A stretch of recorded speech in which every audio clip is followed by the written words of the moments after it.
Ferguson riots, for instance, and the Baltimore riots, they were circulating a letter, the teachings of Derek Bell, advocating for a black-only community space. In fact, I think a black-only community space is different from 1960s segregation, though. The argument predicated upon that before the end of segregation, black people had their own economy, their own Wall Street, their own wealth. Yes, I've heard this. And before, after, what happened to Black Wall Street, Tim? Just out of curiosity, what historically happened to Black Wall Street?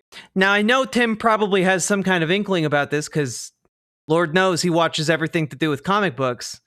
So I think Tim has a pretty good idea of what happened to Black Wall Street, which, for anyone who doesn't know, it was burned to the ground by a bunch of racists.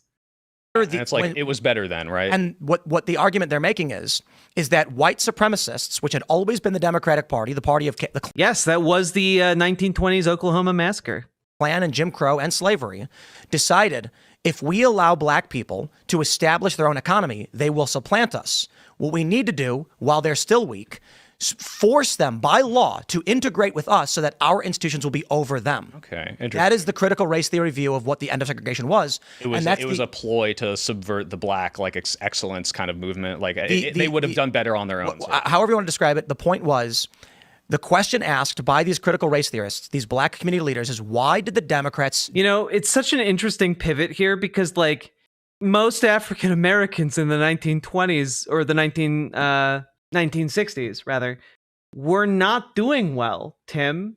Like, you know that, Tim. Like, you can maybe pinpoint some examples of like a burgeoning amount of wealth, but then you immediately pointed out how it was subjugated, right? So you already are aware of the imbalance here. You're just making this argument, I guess, to take up time. Do a 180 in a matter of 4 years. The Southern strategy. That some people try to make the argument that they were trying to win, but that doesn't change how an entire block of racists suddenly were not racist anymore. Well, the Southern switch, Tim. The parties flipped. The conservatives went from the Democratic Party to the Republican Party. And this happened because of a desire to appeal to the Republican strongholds in like kind of more suburban areas, and to try and appeal to, these religious schools that were trying to maintain their religious beliefs and policies in racial segregation. And this created like an interesting like swap over, and like it took time, but it wound up happening. Like during that period of transition, like you had that fight going on, and then you had that followed by the activation of like the Southern strategy, the Southern evangelicals, and like the anti-abortion movement. Like you had a number of different factors kind of coalescing in a kind of crucible, and out of that came like the final version of like the party switch. We're talking about racists become unracist, or did the politicians themselves? Yes, they didn't like Robert Byrd. They didn't evaporate from the political landscape. They just all of a sudden said, "You know what? We agree. We're not racist anymore." Okay, sure. If the argument is that, I'm not saying they're right. I'm saying that's the critical race theory argument. Sure. It seems kind of like a weird conspiracy theory, but the whole point I'm trying to bring up is like, look, if we just talk about white privilege or privilege in general, you don't feel privilege. Like I don't feel, if I was a 1960s white guy, I'm not like, oh boy, like there's no problems in my fucking life because I'm not, forced to go into the left door instead of the right door, and I don't. I don't have white privilege at all. I'm mixed race. Well, hold on. I mean, do you agree that if we're accepting the concept of white privilege in the 60s, that you don't feel privilege if you did have it then? You don't feel like, oh, everything's better. You just don't have it worse, right?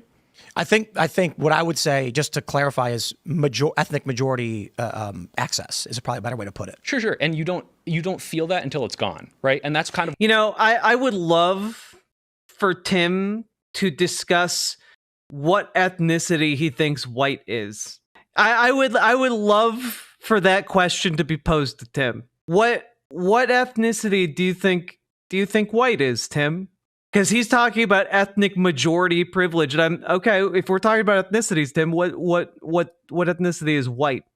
What's happening on the left with men, where it's like we had a big in-group preference for so long, and now because we're focusing on all these other groups, I'm not getting the focus. Me, white men, big muscular guys, people discriminate against me insofar as they're like, oh, like, is that guy here to invade my space? I've been in, like, they would go to these like feminist talk circles and in college, and they'd be like, what are you doing here? You know, they give me looks because they're like, you're not like us. You don't look like us. And that feels like, oh, well, shit, like, because we've focused and put the spotlight on these people who never did have it before, now I don't have it. It feels like something's been taken away from me. That's just the same problem regurgitated for a new generation. Right. And I'm just saying, choosing anyone based on race is the problem. I'm saying that feels alienating, and I understand why men are not drawn to that, especially when the right offers them something like, hey, like, we're not doing that. And it's just as simple as that. The left is basically going like, hey, look at that problem.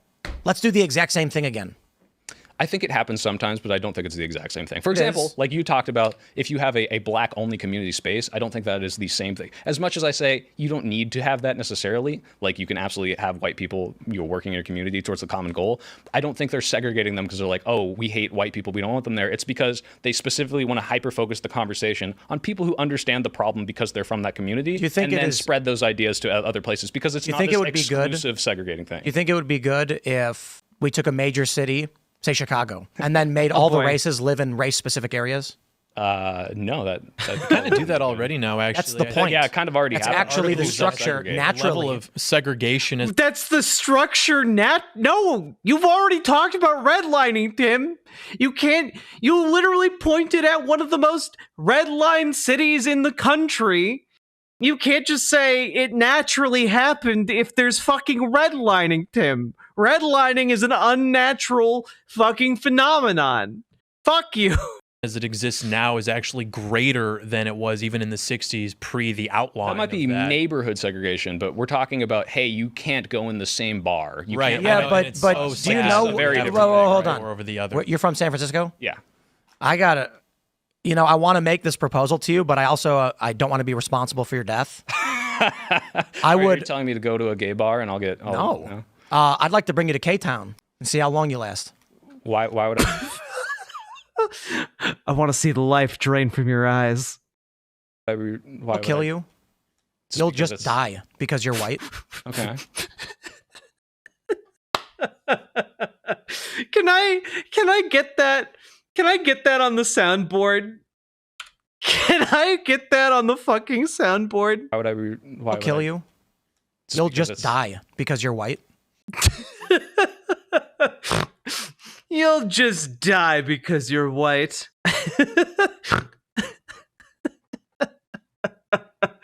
Oh God. Oh. Okay. I mean, that's because bad. the hard streets of K-Town. Genuinely hilarious. People killing people because they're white is bad. Yeah, I don't know. Right. I had no idea Korea, like little Korea, was gonna be so terrifying. I didn't know it, and like I don't know. I feel like most people would be pretty safe.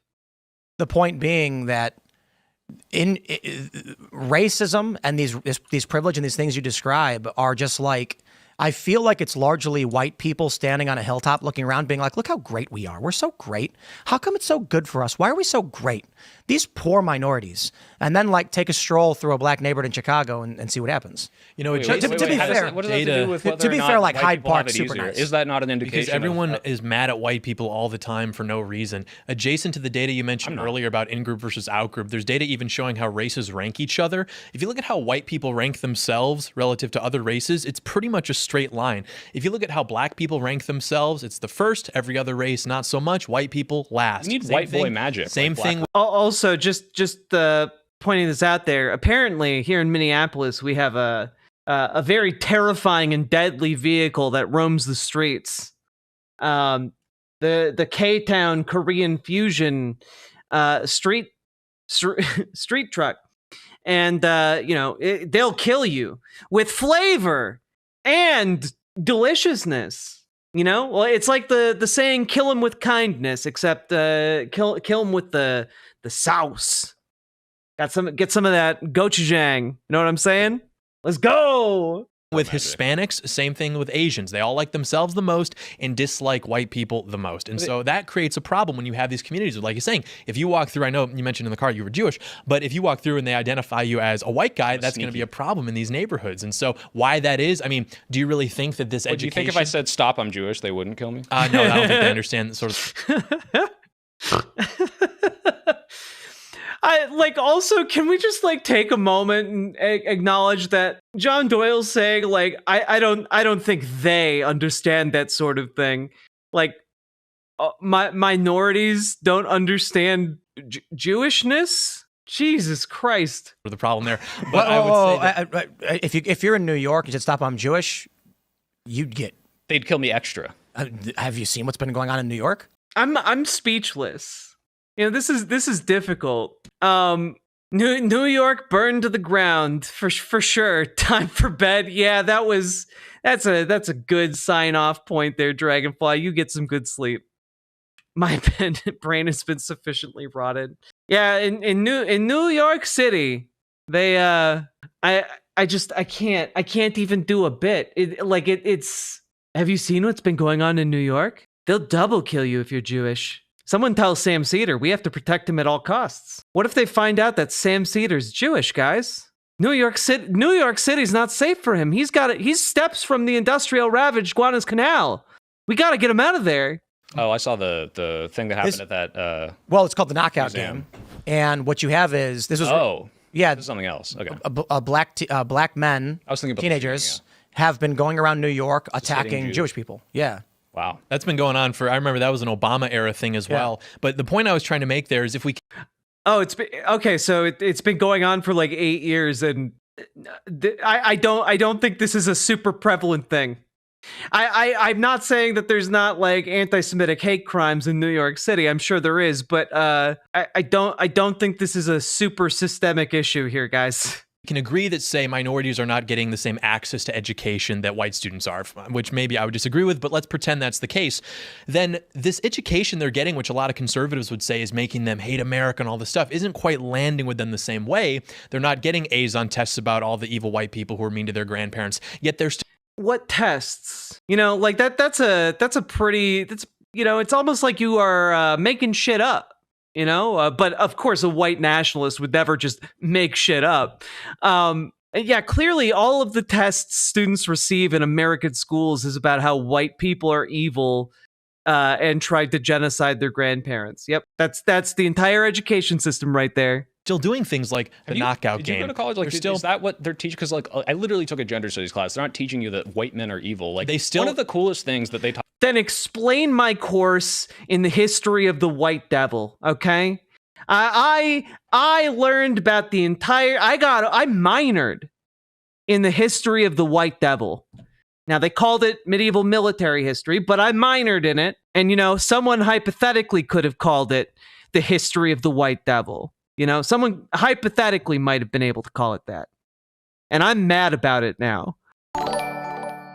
The knockout game was in 2013. They're talking about something that's 12 years old. We're going further back in time the longer this goes on. We started at the Gillette ad from 6 years ago. Papa John's from 10 years ago. Now we're at the knockout game from 12 years ago.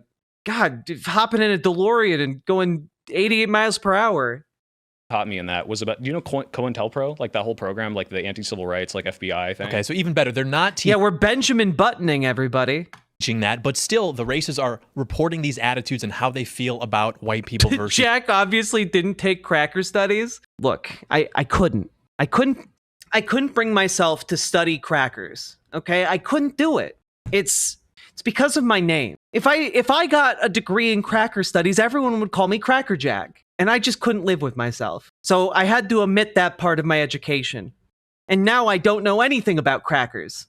other races. And so what that would suggest is that, as Tim said, there is some sort of like anti-white cultural, maybe anti-majority cultural narrative that is predominant and that young people are recognizing and they are responding to. They are responding to other people's reaction towards their existence, and they are moving away from that. Right. I agree with you completely. This is what I'm talking about, where it's like this narrative of, hey, these people have been in power so long and these injustices were caused by this group in power. That's framed as, oh, I'm bad because I'm white. And what I'm saying is I went through that whole thing. I went into the trenches of the gender warfare, and I didn't come out thinking, I went into the gender trenches and I came back transed. I was never the same. like, oh, I'm bad because I'm white, I'm bad because I'm a male. I just thought, oh yeah, like people in the past did things and I don't have guilt for things I never did. And I'm just recognizing like the historical things that might have happened that might have caused these groups to suffer. That's fine. Like that didn't cause me to leave the left. And I'm not saying there's no reason to, because some people do come out of that and they're like, I feel demonized. I understand that 100%. I guess olive branch to those people is like, I mean, my response to those people is grow the fuck up. Not everything's about you. And like, I don't know, do those things. Like, I'm sorry. This world's not built for you to be intellectually a baby. You gotta grow up. like, why let that change your policy if these people aren't actually discriminating against you? They're just at worst kind of being annoying. Like, that's really just been my experience. And it's like, that didn't make me. See, like, I agree with the substance, like much of the substance of the point, but rhetorically, I don't think you have to cede any ground to these absolute clowns that are across the table from you. And I understand there is utility in presenting yourself as like somewhat aligned or giving that ground in order to try and win over the audience. I understand that as a concept. I don't know that you're going to do it with the audiences of these guys, you know? When I got my degree in cracker theory, my professor was a parrot named Polly. Verillion, thank you for the $5 Australian. Appreciate it. Captain Jack went to fight in the gender wars as any man would. She came back with tits as a woman. It's true. It's true. It's exactly what happened. Less liberal. It didn't make me less progressive. It's just like, oh, okay. Like I don't feel guilt when they're like, oh, we're talking about slavery and white people did slavery. It's like, okay, it's just simply not true. I'll put it this way on the race stuff. Chicago is deeply segregated by choice. Yeah, that happens in like most cities. But it is enforced. Right? It is enforced to one degree by law. So where I grew up, if you cross, hey Tim, historically, why did that segregation exist? What system encouraged that type of settling? Is it capitalism? Was it capitalism? It was capitalism. Crossed 47th from the south to the north, you went from a largely white, somewhat Hispanic neighborhood into an all-black neighborhood. And if you did, you'd get stopped by the cops, and they'd detain you, and they'd usually drive you back. Is because they're like, hey, this isn't safe, and we're protecting No, you, because they said... Well, yeah, Tim keeps forgetting about banks and realtors and discrimination on race, but like he literally mentioned it at the top of this episode, and the fact that he keeps avoiding talking about it again is very funny to me. You know, you can't just get away with acknowledging it at the top, and then every subsequent time like the layout of these cities comes up, you ignore it. Like, yeah, I'm sorry, you had to acknowledge it at the end or just not acknowledge it at all. Like rhetorically, it's silly as hell, you know? The only reason white boys come up here is to buy drugs, so you're leaving right now. Okay, but that's not legally enforced segregation. That's I said largely enforced by the law, which I meant the cops. I get the what you're saying, but that's a pattern of behavior that they're trying to... The inverse, however, was that there were several gangs of teenage black girls from north of 47th who would cross down to the south and then mug and rob young girls in the white neighborhood. And the police, it became this huge issue with the local government. And the cops were like, look, we can't do anything about it because if we stop these girls before they commit the crime, we're racist. So we're going to let them keep going. However, the problem is after they've already committed the robberies and the muggings, and we know it is a gang, well, then they're gone. What can we do? So it just kept happening in our neighborhood. Okay. This created, so it's like people choose to live near the races they choose, but this creates... I just, you know, I'm okay. Real quick, Tim, what economic system might incentivize gangs of teenage black girls, and I'm just going to assume that that's a real story. I don't know why, to do that. What system are we talking about? Created pure racism Yeah, that's and bad. conflict. I think those cops should have arrested the people doing crimes. They can't. Not stopped. Oh, well, they should. I But understand. it's racist. It's not racist to arrest. Yes, cops in Chicago, famous for being worried about being perceived as racist. Yes. Mm-hmm. Absolutely. Cops, famous for being worried about looking racist. People who's mugging someone. How do you arrest someone after they've been mugged and the gang splits up and you don't know who did the mugging? I mean, you could stop people if they're like, hey, don't get me wrong, this does get applied in poor ways where it's like, hey, a black guy robbed me, and then they stop like every 30 black people. But like, if you give a description of a suspect, you got to go stop them. I completely agree. That's why I've always been a big supporter. Yeah, except the issue is that when people were doing that in the past, historically, there was only one factor being considered in whether or not they stopped you, and it was your race, Tim. Order of stop and frisk. I think cops need to go and stop as many of these black people who fit descriptions as possible. That's not what stop and frisk was. Stop and frisk was literally anyone who looked suspicious, they could stop and frisk you. They didn't have to be looking for any criminal in particular. They just were stopping people and they profiled you. And if you were non-white, and especially if you were black, you were far more likely to be stopped and frisked. And search them in case they're the ones who committed the robbery, right? If you're responding to a crime, I think that's very different from just stopping random people that look suspicious on the street all the time like they did in New York. But if someone fits a description, the cop should stop and frisk them, right? You mean if they have absolutely no... But wait. That's not what the stop and frisk policy is, Tim. Other reason to, other than, hey, No, they fit a description for a crime, the cops should stop them and frisk them. I don't know if the rule is that you're allowed to just immediately search them, but if they fit the role of a crime and they want to stop them and ask them. Cops can pat down, but they can't put their hands in your pockets or bag. They're allowed to feel the outside, and if they feel an object... I want to make a joke so bad, but I'm not going to. It's that not they believe is a weapon or contraband, then they can probably cause... I can see ways of it being abused, but again, if the idea is the dichotomy between not being able to stop a criminal suspect and frisking everyone on the street, I guess I don't want no one to be able to be searched. The issue that arises is you get activist groups that claim it is racism, white supremacy, because too many black people are being stopped. Yeah, well, that's the thing is stop and frisk specifically was shown to be like extra discriminatory, especially because the majority of the people they were stopping and frisking weren't committing crimes. So it was just harassing kind of people versus what you just talked about, which is, hey, 5 people just committed a crime. This kind of black person meets the description and then they go stop people. I think these are very different situations. Certainly. And the political climate is such that in our neighborhood, the alderman, the mayor, the police, they were like, I am not going to be the person who has to run for office and explain why we're stopping young black girls.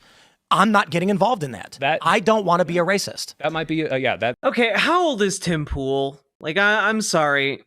Tim Pool, age. Okay, so Tim is like 39, right? And Tim, home slice, okay? When you're thinking about this, this has to be like, you're living in Chicago like 20 years ago? 22 years ago, maybe, we'll say, to be safe. So it's 2000-ish, 2003 maybe, and you think that people are afraid of looking like the cops are afraid of looking racist for frisking like teenage black girls?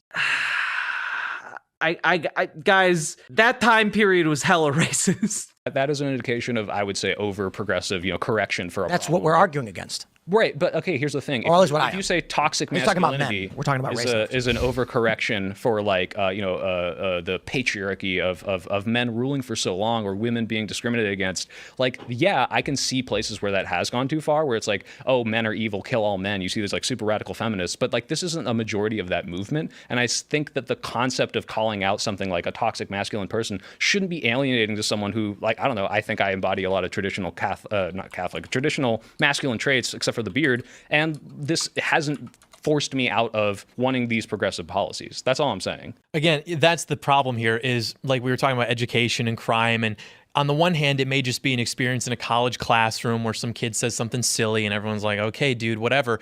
But these kinds of people are those who grow up to end up being district attorneys who simply refuse to prosecute crimes and who are installed by wealthy progressives who are radical. And that's pretty much the story in almost every major city in the country. And you can hear these anecdotes about like women robbed at gunpoint on video, and the crime doesn't get prosecuted for whatever reason. Well, I got a really question. happened to my mom in Detroit. They had this guy dead to rights on camera, robbed her at gunpoint, and then got into a luxury sedan, which was crazy because I was always told that these people were impoverished. And then he was identified actually on the television, local news, by his parole officer. They bring the guy in. They've got Yeah, thieves never get money or nice cars. Thieves, famous for not being able to steal things.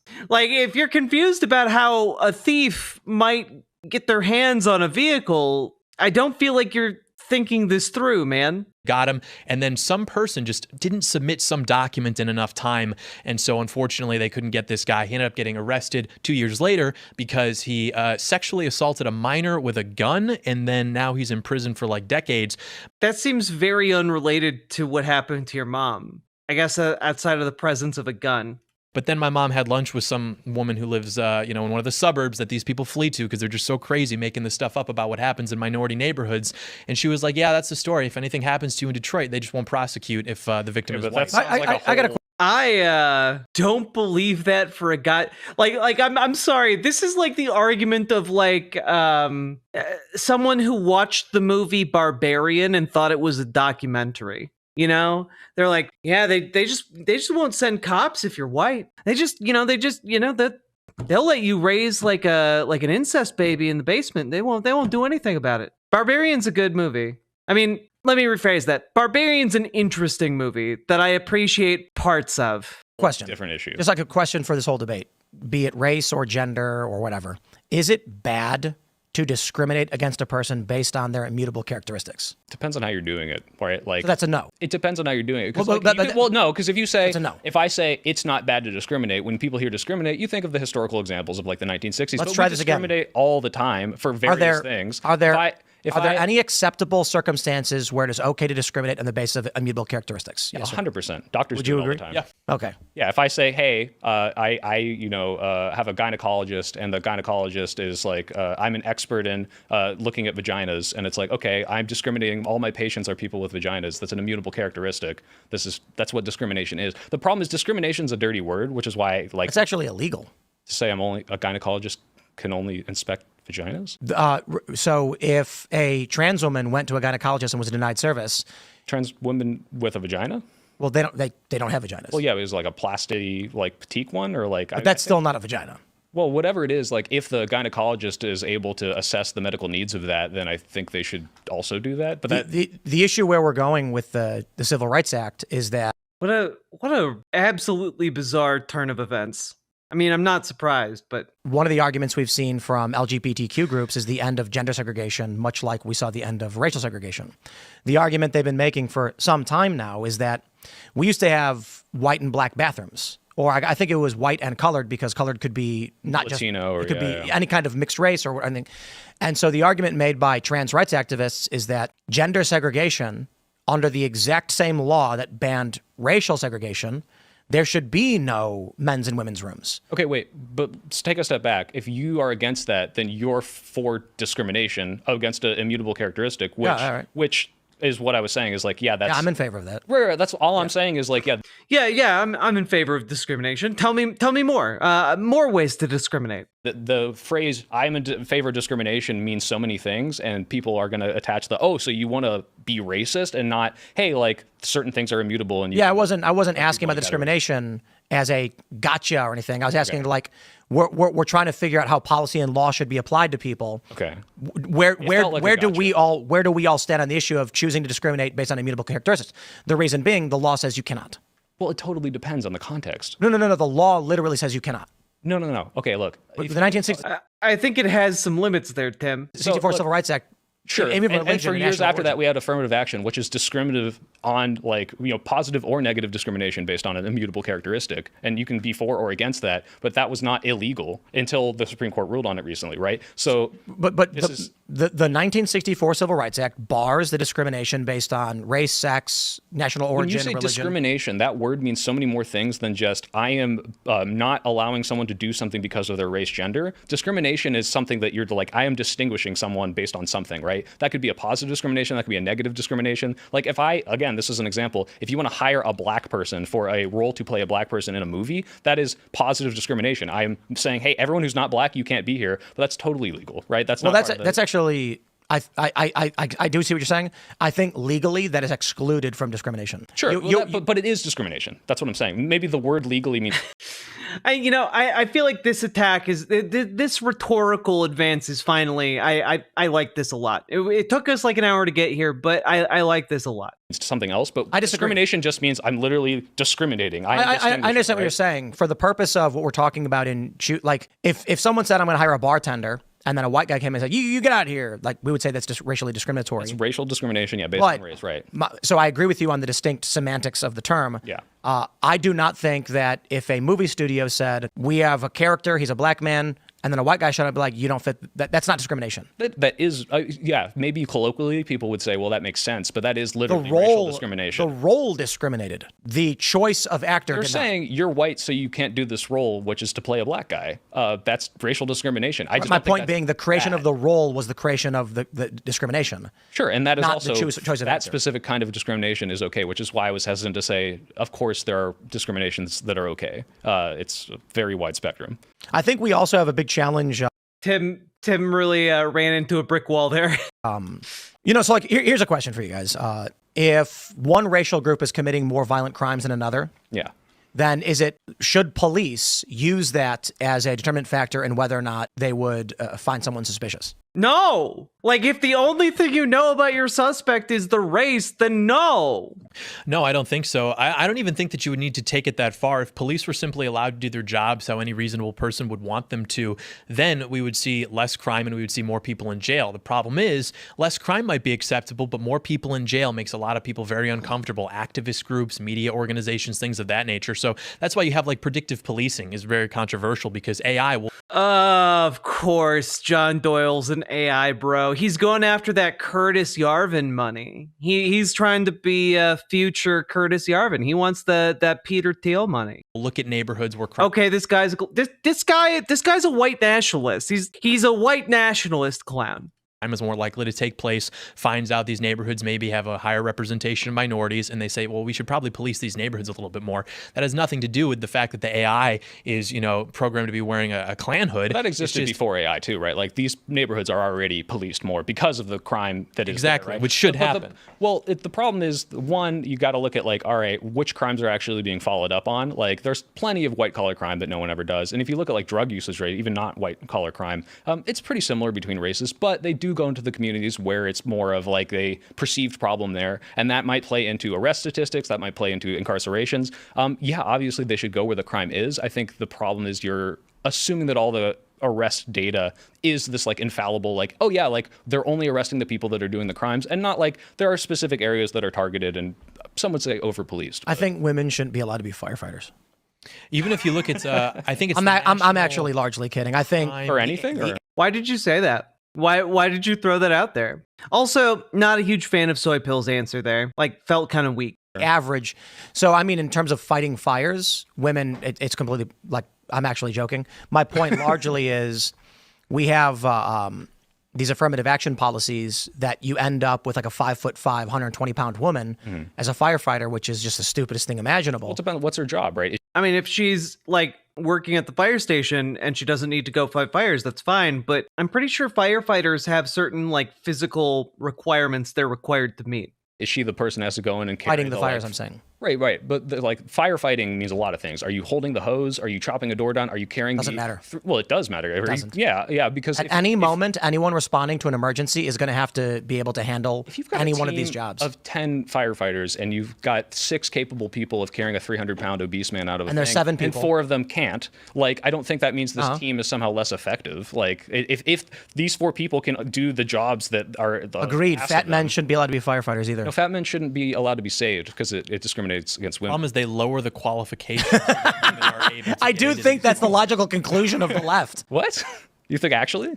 If they're choosing to hire 5'5" women to do fire rescue, and there's a morbidly obese man, they're like, women can't carry him. That's his fault for discriminating. I have a few. Again, firefighters have certain physical standards that they need to meet in order to continue to be firefighters. Again, if you need someone to drive the truck and operate it into a disaster, someone can be 5'5", 5'2", drive the truck. They can be the mechanic that works down at the station. They can be the secretary. They can be the office administrator. They can be there are a lot of different ways one can be a firefighter or work for the fire department. Few friends that are 5'5" Asian women with no muscles, and they actually do a pretty good job of being EMTs. However, obviously, that's very different. Stronger. Well, yes, but they do have to carry very fat people, is what I'm saying. And what I'm saying is, look, if you have a team of firefighters and one of them is not capable of lifting the 300-pound man up, if you could show me that this was less effective overall, this is causing all these fat people to burn to death because, hey, this person can't carry him. Sure, okay. But it seems like there's a team of people, they all have different responsibilities. There's enough people that can do that heavy lifting thing. And I don't think they should lower the requirements for people if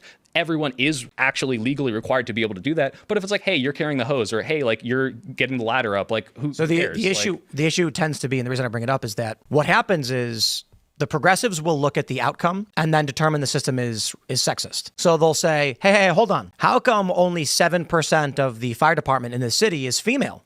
They're clearly discriminating for some reason. They then look through it and they say the discrimination comes from the job requirements, which is you got to carry a 150-pound duffel bag over your shoulder through a simulated burning building, and women tend not to be able to do that. So we have to change the threshold so that it's fair for all people. If that's what they're doing, they don't. That's not what's happening, though. You're making up a scenario that isn't happening. I would disagree with that. I mean, if they're, it's like the Navy SEALs example always brings up, where it's why are there no women Navy SEALs? And it's well, if they can't fucking pass the test, most men can't pass that test, they shouldn't be Navy SEALs. You shouldn't lower the requirements for some arbitrary equality of outcome thing. But if it's, hey, these women on this job as firefighters can do these jobs that they're allocated to, and this doesn't affect the performance, I don't think there's anything wrong with it. I think the requirement to be a firefighter should be the first test is you got to open a pickle jar. Do you have one? You walk in and then they're like, you're applying for a job, here's one pickle jar, and if you can't open it, get out. Yeah, that's the problem. I agree, and I think any fire. I want to see Tim Pool and John Doyle try and open a pickle jar so badly. You guys have no idea. I want to see this man and Tim Pool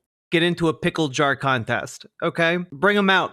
Bring out the pickle jars. One for each of them. Make them battle to the death. Firefighter would agree too. If you're all there, you're a unit doing jobs. I don't care if this woman maybe doesn't bench what I bench, but they do lower the requirements, whether it's for firefighters, police officers. You have one requirement for the men, one requirement for the women, taking into account things like lower strength levels, lower endurance levels, perhaps. And if I were really sexist, I would say, I don't know if women even have the temperament to do these jobs, and maybe I would want to discriminate on that. But I'm more of an open-minded guy than that. But you have. He's not, though. That's the thing. That's why he said the first thing. So he could say it, but then not say it. It's the just joking thing that Nazis do. Do you have to be not emotional to stop a fire? I think in situations of high stress, there is a sort of consideration that maybe you wouldn't want. I mean, I've seen a lot of videos, for example, of women making arrests and they panic and they pull a taser and shoot a guy and I've seen a lot of videos of guys doing that too. And they're like, oh my God, a black guy. And they just unload a mag into him. And that's it's not what happens. I've seen it. Bitch, there's literally a video of a male cop unloading at a car because an acorn falls on the ground. Shut the fuck up. Happen. I think there's a lot. The idea that women are less temperamental is I don't know. We just saw the 2 most powerful men in the world have a bitch fit on the internet yesterday. I don't know. Again, you're comparing a situation where lives are on the line versus 2 guys who are just having a Twitter fight or whatever. Hey, the big beautiful bill. Lives are on the line. I will say. Okay, so we don't have to deviate from the point being, to achieve this outcome where we can have an inclusive firefighting department or something does, as we see, require actually lowering those standards, which if people want fires to be fought properly, we can't have. And so this has happened, right? You're saying they've already lowered the standards? Yes. Is there some phenomenon of fires not Come on, you can do it. Put it right side up. Just You so can it do doesn't it. You spill got on this. All right, bro, I can't do it. Here. right. I do Oh, this it seems a would be little exactly immature like now. this. For Hey, the guy $1,000. sent $1,000. Yeah, but it seems slightly immature. It's all fucking It's just slick for, now. it's a little, See, it little fun. is. I gotta grip it. Uh-oh, Andrew. If you can't open it either, Well, your hand greased the whole top of it. my hand a friend. Here, high five. It's look, feel it. Isn't that greasy? It was like that already. Oh my God. No, here we it go. wasn't. You greased the top. Use Oh your my shirt. Jesus, Use your Andrew. shirt, If you can't open the olive jar, you cannot Here, blame my while we're doing hand. olive jar. If you're so strong, you should open it. Yeah, I got to be able to grip it. Okay, we'll grip it. Let's go. Literally slippery. This is one of the most pathetic moves you can do if you're like being a man is being able to open jars, which is clearly what happened prior to this video beginning. Back. Grab me a paper towel so I can dry the top of it off. Men are just naturally less temperamental than women, and that's why they're able to open the jars.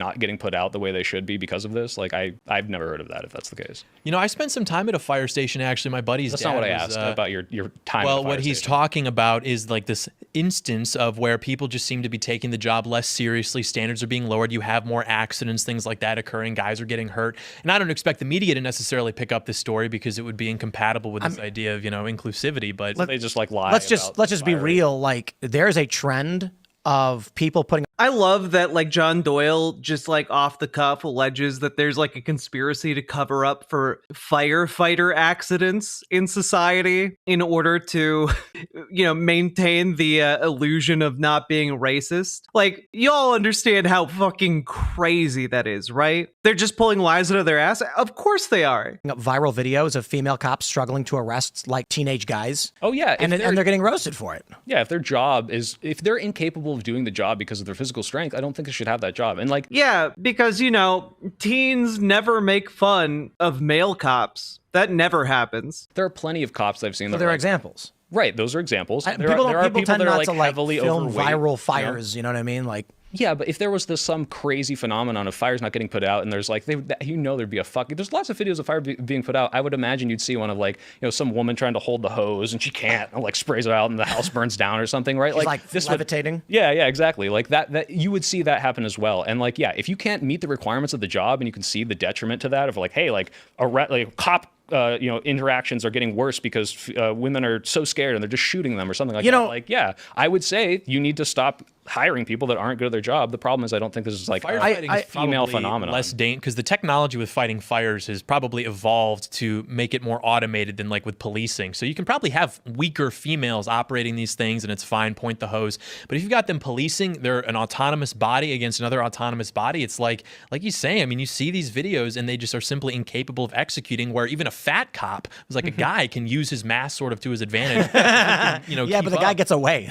Yeah. It depends on what I'm gonna. It's not like they have guns or tasers or projectiles of any kind, of course. I can look at these examples of like, okay, this woman freaked out and shot a guy, and I'd probably agree, like, yeah, happens a she's a lot. bad cop, right? But if you're like, first of all, I come from a nice neighborhood, and it's like, okay, can a female cop stop a skateboarder from going into a place he's not supposed to be? Yeah, whatever. Like, this is very different from. What do you mean? Oh, you mean like physically? If like 3 teenage boys could probably overpower like As a skateboarder who has hopped many a fence, ain't no way lady cop stopping me. Sure, but like this is not going to turn into a physical interaction. And- This is going to be like, oh shit, the cops, like, let's get out of here, right? Bro. Like they're just enforcing that. So I have stories from my friends where they were like on a rooftop, and when the cops pulled up because it was a company, they ran to the side of the building and jumped 10 feet to a telephone pole and climbed down and ran away. Okay, right, but that would work against a fat cop or a guy cop who couldn't catch up with you either. My point point. is that I'm just if saying, you're ain't nobody doing stopping. low stakes crime stuff that's not involving a bunch of physical altercations, this isn't some reason to bar with. Can we just take a moment to on the one hand, Tim shakes his head at like this story from his youth about like black teenage muggers, stealing things in his neighborhood, and like white people, and that's bad. But if you're illegally in a trespassing in a location, and you're his friend, that's totally cool, actually. Like, come on, man. be consistent in this conversation. Women from ever being cops. It depends on what the job is. And I 100% agree. If she can't do the job, like in these videos, then she shouldn't be a cop. But that goes for everyone, not just a woman. There's a couple ways that people look at the political landscape. There's revolutionaries, there's moderates, reformers, there's accelerationists. I don't like the word accelerationist. There's got to be a word for where you just want to sit back and watch as liberals politically immolate themselves and just roll with it. Conservatives don't like this because of their moral framework. They're like, it is bad that liberals enact things and do things that are detrimental. But as someone like me who I actually am more of a liberal guy, I can just look at liberals and be like, yeah, that's going to destroy your way of life and your society. But I quite frankly don't care because you'll cease to exist in 20 years anyway. So what kind of liberal are you? Like in the Civil War movies, what kind of American are you? What kind of liberal would you say? Traditional? My vibe from watching what I have, and I'll grant you this, I don't watch a lot of your show. I watch pieces and I probably watch a lot of clips that are out of context, but it really seems like you mostly align with right-wing stuff, even if your morals don't. Right-wing, you voted for Trump in 2020, right? So what does the vote of a person mean for your policies, your politics, and your Well, that you agree with the Is Tulsi Gabbard a liberal or conservative? Right now she's conservative. She used to be insofar as RFK Jr. liberal or conservative? Well, hold on, let's talk about Tulsi Gabbard, right? She had a very big right-wing shift. She was someone who was what was it, in 2017? She was off fossil fuels, right? She was a green person, she was more environmentalism. Now she's with a party that's promoting fossil fuels that doesn't do these green initiatives. So she is moved to the right. It's not as if the left shifted around her. Hold on. But that's a question of fact, right? Right. She is more right-wing now. What I'm saying is, you're asking about someone advocating for a fuel source. Right. So right, is your argument that right and left don't define political philosophies? A left-wing person is more likely to support some sort of Clean Energy Act. Tulsi Gabbard used to do that. She's no longer doing that. That is a shift to the right. Question, right. So the question I'm asking you is, you define left and right not based on policies. It's not based on philosophies. It's based on fact, worldview. Based on the Are you a utilitarian like Thanos? Policies that they support. Is RFK Jr. a liberal? I think he was kind of like a crackpot, sexist, slightly environmentalist person, but he's never been a prominent liberal Democrat, and now he's supporting the... True. Also, thank you for the 100 bits. But that reference was to Tim Pool tried to tell Sam Cedar one time that Sam was evil because he aligns with Thanos as a utilitarian. Anti-vax crowd, I guess. So I guess my question is, I'm trying to ask you, how do you... I would love, please answer, Tim. I would love to hear your philosophy. Define liberal and conservative. Yeah, based on the policies. So progressive so what taxes, policies am I for that are environmentalism, that's why I'm asking you. I think if you vote for Trump, what policies of his do you support that are liberal policies? Getting rid of waste, fraud, and abuse, no new wars. Those aren't liberal policies. Deportation. Getting rid of waste, fraud, and abuse. What do you mean? Bill Clinton led the charge on waste, fraud, and abuse. Saying that we should make something better is not the same as, hey, let's cut the entirety of the education department and the Bill Clinton USAID. A liberal? Bill Clinton is a liberal, but Bill he would Clinton not do and what Al I just Gore described, which is what Trump is doing. So this isn't the same thing. Getting rid of waste, fraud, and abuse, cutting back on You can say vaguely, bloat. I think we should make things more efficient. Probably everyone would agree with that. But when you see what it's borne out in the Trump administration, that's very different from what Bill Clinton did. These are not the same things at all. He did a lot more, yeah. No, he didn't do a lot more. You can say he made things more efficient, but this is not the same thing as I cut the entire Department of Education. I'm cutting USAID. These aren't the same thing. You can't umbrella these as, I would say that it was also bad when Bill Clinton did it. It did not, in fact, make us leaner and meaner. It actually was just a neoliberal policy. It's just abundance liberalism. It's just cut the social safety net, cut the regulations. Bill Clinton didn't do a good job of that either. This is the same kind of policy. Yeah, Bill Clinton was doing neoliberalism, exactly. Especially when the policy is so vague as, I'm making something more efficient. So traditional liberal, not classical liberal. Classical liberals like Locke and, they're more like libertarians. Sure. Traditional liberal as a political term tends to describe the Democrat view from the 90s, which was abortion, pro-choice. Oh, okay, so Tim Pool is a neoliberal, except that Tim Pool wait, I'm sorry, you're not pro-choice. Let's just say... The overturning of Roe v. Wade, you will have states instantly ban abortion. Already, Kristi Noem of South Dakota has said, if this is true, and it is, she would immediately call for a special session to ban abortion outright in South Dakota. If a fetus is codified in law as a living person, as everyone on the right basically agrees, you would be able to act in defense of this living person as per self-defense. If someone was attacking another person brutally and viciously with extreme force, and you genuinely feared for the life of that person, typically you are entitled to act in the defense of others.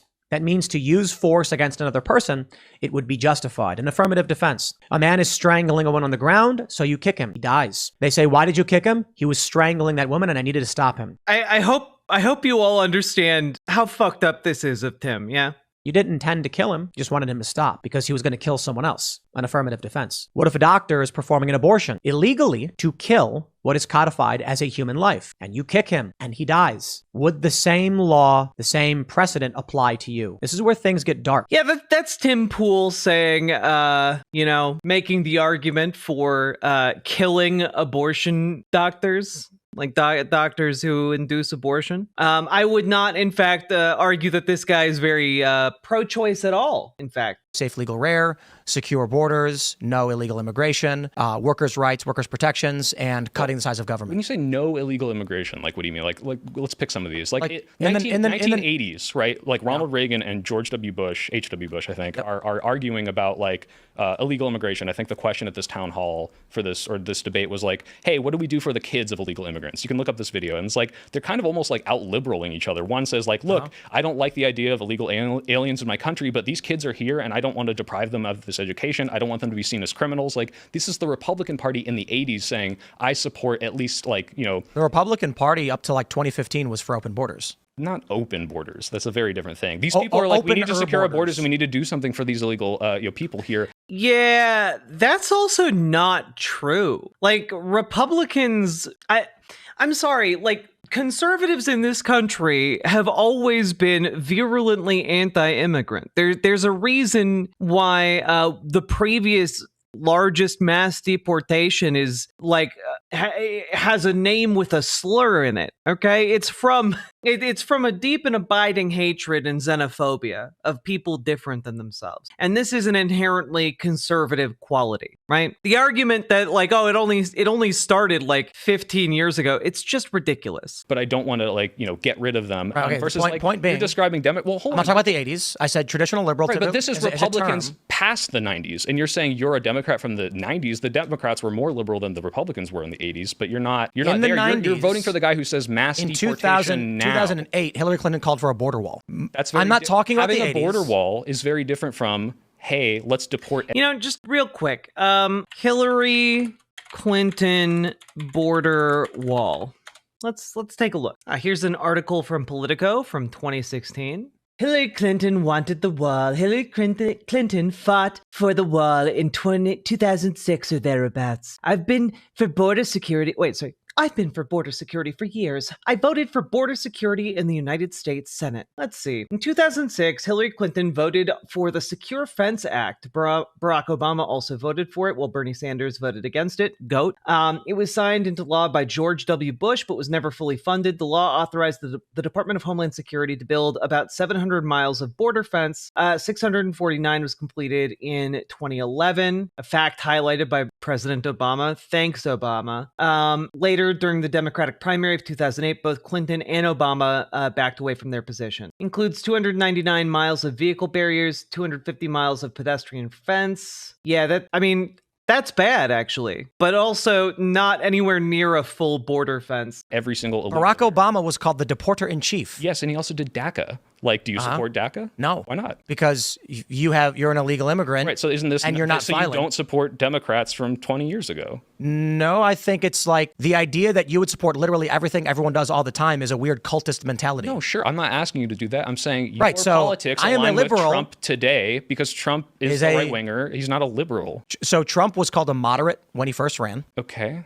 He No, he wasn't. Like, maybe you could make that argument before he like truly entered the race, but like, I'm sorry, no one saw him come down the golden escalator and thought, yes, here's a moderate. Like I think prior to him running in 2016, like there was a perception that maybe as like a political outsider, he would moderate the Republican Party, but like that clearly was not the case as soon as he opened his big mouth. He is politically moderate to this day. In what way? Well, he got a lot of flack What is from politically moderate about mass deportations? What is politically moderate about like? Look at what other regimes have done to illegal aliens throughout history. I'm talking about like America Barack today. Obama. You know, like again, every time John Doyle opens his mouth, it just becomes more clear that he's a Nazi. Look at what other regimes have done to illegal aliens throughout history. Like, oh yeah, what have they done? You know, let's take a look around. I wonder if there's any from about say 100 years ago that you might have agreed with,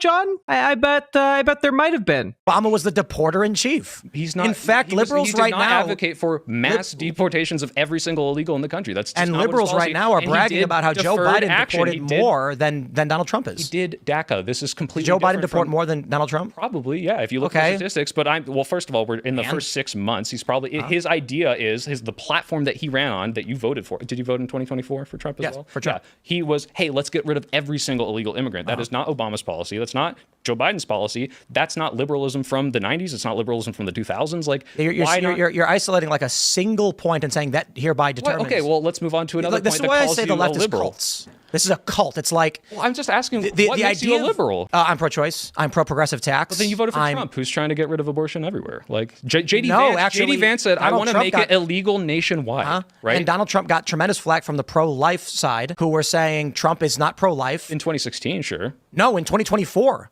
They said he's not pro-life enough. Yes, Okay. and they were saying don't vote for him. Okay, and now the party that you Right. The evangelical Christians were telling each other not to vote for Donald Trump because he wasn't he wasn't their guy when it came to abortion. You know, the guy who was president when abortion was outlawed. Yeah, not anti-abortion or not. Enough. you voted for is attempting to. Well, okay, John, do you want abortion to be legal like across the whole country?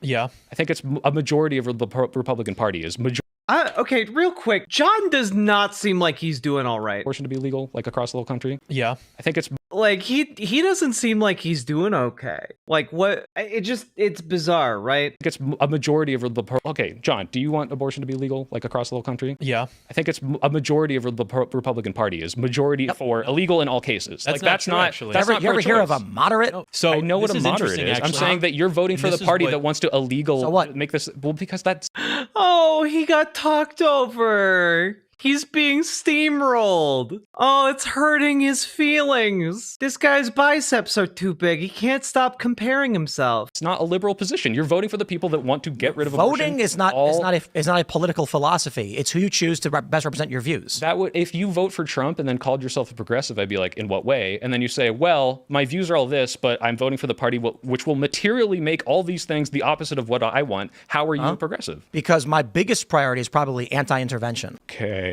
Like, I'm going to say it again. Y'all are a cult. What okay? was cultish about what I just said? Like, you can't. So I'm a reformer, not a revolutionary. And I say this all the time because the left is a cult. Okay. That means Trump does bad things. And I go, yeah, well, you know, like, I'm going to win here, You ever here, hear and I'm of a a moderate? reformer, and I want those reforms more than I care about other things. Okay.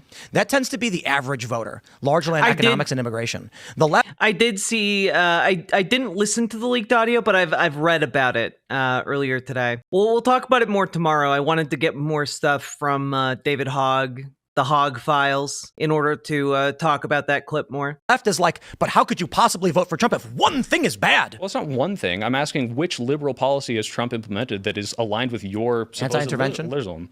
Okay, so So the neocons my whole life were pro-intervention and pro-war. Yeah, Iraq War And I and didn't all vote that. for Trump in 2016, but he didn't start any wars and he set time. I know this came out 3 days ago, but it's especially rich considering the president of the United States is now sending Marines into Los Angeles. The very anti-interventionist president. But also he's literally coming up with a Pentagon plan to like facilitate ethnic cleansing in Gaza. Like you can't say that that's non-interventionist. Line for withdrawal from the escalated Middle the East. drone strikes from Obama and changed the During a reporting. withdrawal, indeed. Right. The withdrawal of The reason why Donald Trump escalated escalated drone strikes Yeah. was because we were pulling troops out of the Middle East. Sure, but he killed more people in that area with drones and changed the reporting and changed the report. Well, okay, are you anti-interventionist because you are afraid of like the death and the destruction, or are you just like, oh, we shouldn't be located here? Donald, right? Like I can be in America and I can send missiles into another country. Donald Trump's policies in his first term, extending even to now, have been the gradual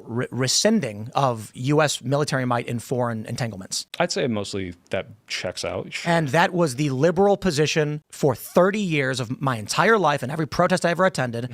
And now the Democrats are pro-war. Pro-war? Oh, come on. How much you want to give Ukraine? That's not pro-war. Do you want to give Ukraine? Wait, hold on. Let me give an example. If I'm not like a pacifist, but I never in my life hope to ever kill anyone. However, if someone breaks into my house, I'll blow them away, right? If I'm not sure. If someone invades the United States, I will join the military in 2 seconds. Exactly, right? So like, it's not pro-war to say, hey, we don't want new wars to start. However, if Russia invades Ukraine, then we should give them like money or weapons to stop that from happening. That's like a defensive pro-war. measure. Why is that pro-war? Because the war didn't get started. It's not like America's like, go commit war. Here, I love this. Let's try this. Oh, Gentlemen, boy. a foreign nation 12,000 miles away has invaded one of their bordering neighbor states of 29 million people. We need to send special forces, military training, ATACMS, missiles. We need to provide intelligence. We need to sink the... Well, if that foreign country that is doing the invasion was also one of our longtime global superpower rivals with a colossal stockpile of nuclear weapons run by an authoritarian, we might be interested in self-interest for geopolitical reasons to weaken that state that is now invading its neighbors. Like, that might in fact benefit us. That's the calculation. The calculation isn't just like we're doing it for no reason. The calculation is this is maybe one of our biggest rivals on the planet. We can, for a pittance, weaken them. Like, that's while also defending democracy and freedom and all that stuff, you know? The flagship of their Black Sea Fleet. Oh, I get it now. He's just stupid. Exactly. Guys, this is why I talk about Tim Pool being my inspiration to get into politics. I watched a Tim Pool video and I realized that you can be an absolute blithering moron and do incredibly well as a political content creator. And I thought to myself, wait a minute. I can make content that's at least marginally better than that. You know, instead of a blithering moron, you might just have a delightful airheaded moron. And, you know, then I could make better content that's actually informative based on, you know, facts and citations and like providing evidence for my claims. And hey, maybe that would be a better overall thing to put into the world. You know, maybe that would actually help people. And so I gave it a best shot. Here I am. And this is just me taking a short break to tell you guys, please hit that like button, hit that subscribe button, consider hitting the follow button, and drop in a comment if you would be so kind. And, you know, you guys make it possible for me to do what I do. Did she just call herself stupid? Just a little bit. Just a little bit of hoisting on my own petard. Yes, hit the button, everybody. It was for comedic effect. I hope it's clear by now that I could talk circles around this clown. I liked it twice, hell yeah. Hey, Uncle Gumbald. You can do especially well as a right-wing commentator because their followers' skulls are filled with sand, candy, and whimsy. Indeed. I thought you didn't like self-deprecating humor. Yeah, but the thing is, it has to be something you don't think is true about yourself. If you do self-deprecation, but you mean the self-deprecation, it's not funny. It doesn't work. But if you're doing it about something you are pretty secure about, you can do it from a position of like confidence. Does that make sense? I don't generally like it, but it's not like a categorical, it's always bad. It's just something best used in moderation because I know historically I have way overcommitted to self-deprecation and it's not good. It's not a good look. It's not cute. Anyway, here we go. Make sure they win this war, and we're going to make sure American PMCs are on the ground aiding them. And I'm like, y'all are pro-war. Why is that pro-war if we want to help an ally when a war was started by Ukraine's not an ally. They're not an ally of ours. They've never been a formal ally of NATO or the United States. Yeah, so they're not in NATO. That doesn't mean we don't support their common goals. That doesn't ally doesn't mean like officially we ascribed it like on this. What should we do if a nation we are not aligned with bombs our energy distribution lines? Are you talking about the Nordstream pipeline stuff? I'm asking you a basic question. If an enemy or a friendly nation does that? I didn't say friendly nation. If an enemy nation does it. I didn't say enemy nation. If just a nation did that. If a nation bombed one of our distribution systems for our allies' energy, yeah. What should we do? I mean, I guess that would depend on the circumstances, right? Like every instance of something like that is going to be unique. He's already mad. I mean, he's been mad the entire time, off and on. It depends on why they did it. Because if you're talking To about cut the off Nord our Stream access pipeline- to energy. Yeah, so like the idea, this concept of like, I think the theory is that Ukraine did it to escalate our tensions with Russia so that we would support them more. Like that's the theory behind that, right? Like, and we should, if that's the case, that yeah. I asked you a question about if a we nation. both know what we're talking about, right? Indeed. We're So talking answer about the Nord question, Stream. and then we'll carry on. Yeah, if the case is that they did that, if that's what ended up happening, it's like, oh, okay, like this country tried to sabotage us to make us do something. That's probably a bad thing. We should punish. And that's them, what right? Germany is accusing Ukraine of doing. Germany's accusing Ukraine of the Nord Stream thing, right? Germany has issued an arrest warrant for one Ukrainian who they said was accompanied by two other Ukrainians to bomb the Nord Stream pipeline for the purpose of cutting off NATO access to energy, right, so that Russia would stop getting the resources from Europe, which benefits them. I don't want to say the singular source funds the war, but it provides them with resources in war. So Ukraine attacked a NATO ally because they were trying to cause harm to Russia. I don't know if we know this is fact, and this is... That's fine. You know what? I don't care. I care. Our ally asserted it, and we should be aligned with NATO, not Ukraine. If Germany asked us, hey, can you... First of all, Germany supports Ukraine, but if Germany said, hey, can you punish them for this, then I think that maybe we should listen to Germany if they did that. Well, the idea that we should... The idea that we should pull out of Ukraine because of this now you're thing... pro-war, dude. How is this pro-war? We should not be involved in some other country's war. Why not? They're not an ally of ours. But they literally are an ally. No, they are not. That's fake news. They literally, we helped them sign the agreement to give up their nuclear bombs. That's a memorandum, not an alliance treaty. Yeah, I didn't. Just because you legally didn't write the word ally down doesn't make it that, hey, we something did not promise a security guarantee for you, treaty right? alliance we do not have with Ukraine. Are you saying there are lots of different relationships countries can have? You can have a formal like defensive pact, you can have a military alliance, you can have all kinds of different things, but like there's a difference between an ally and someone you have a defensive pact with or someone you're in a military alliance with. For example, you can be allied with a country without a formal declaration. It's almost like geopolitics is really, really complicated, you know? that if we make a promise to you're pro-war. You're pro-war. Bro, I you are in favor of foreign war and our involvement in it. Yes or no? I am in favor of defending a country that was attacked by another country if that country had security guarantees. Well, I know you're not. You're pro-war. Why is that pro-war? Do you think the U.S. should be involved in Ukraine's war? Yes. Okay. We gave them security guarantees. The liberal position... Wait, hold on. Let's talk about NATO. If Germany gets attacked by Russia tomorrow, do you think we should defend them? Yes. Well, okay, but are you pro-war? If our alliance is attacked by an enemy we're going to send American troops. They're all going to get shot by the Russian troops. Is that pro-war? Because that's our guarantee that we'll go defend them. It's not. Like, I don't know how y'all can't grasp this. Wait, why is that not pro-war? Ukraine is not an ally of this country. In what nor context? are we being attacked. And I would also add, I am skeptical a bit on whether we should answer Article 5 for NATO. But also, just as an FYI, because I thought I remembered seeing something about this, and I did. Essentially, the Nord Stream pipeline shit, as far as we know, according to the Wall Street Journal in an exclusive, a drunken evening, a rented yacht, the real story of the Nord Stream pipeline sabotage. Private businessmen funded the shoestring operation, which was overseen by a top general. President Zelensky approved the plan, then tried unsuccessfully to call it off. So, literally, at least what is being alleged in this Wall Street Journal article is like just a fucking shit show. For NATO, like, I'm not pro-war. Depending on what Europe is doing right now. So let's just hammer out the nuances of this. Okay. 5 years ago, if Russia bombed Germany, then yes, we should answer the call of NATO. Is that pro-war? No, it's not. Why not? The issue that I'm talking it's a war that you support to defend our ally. You support intervention.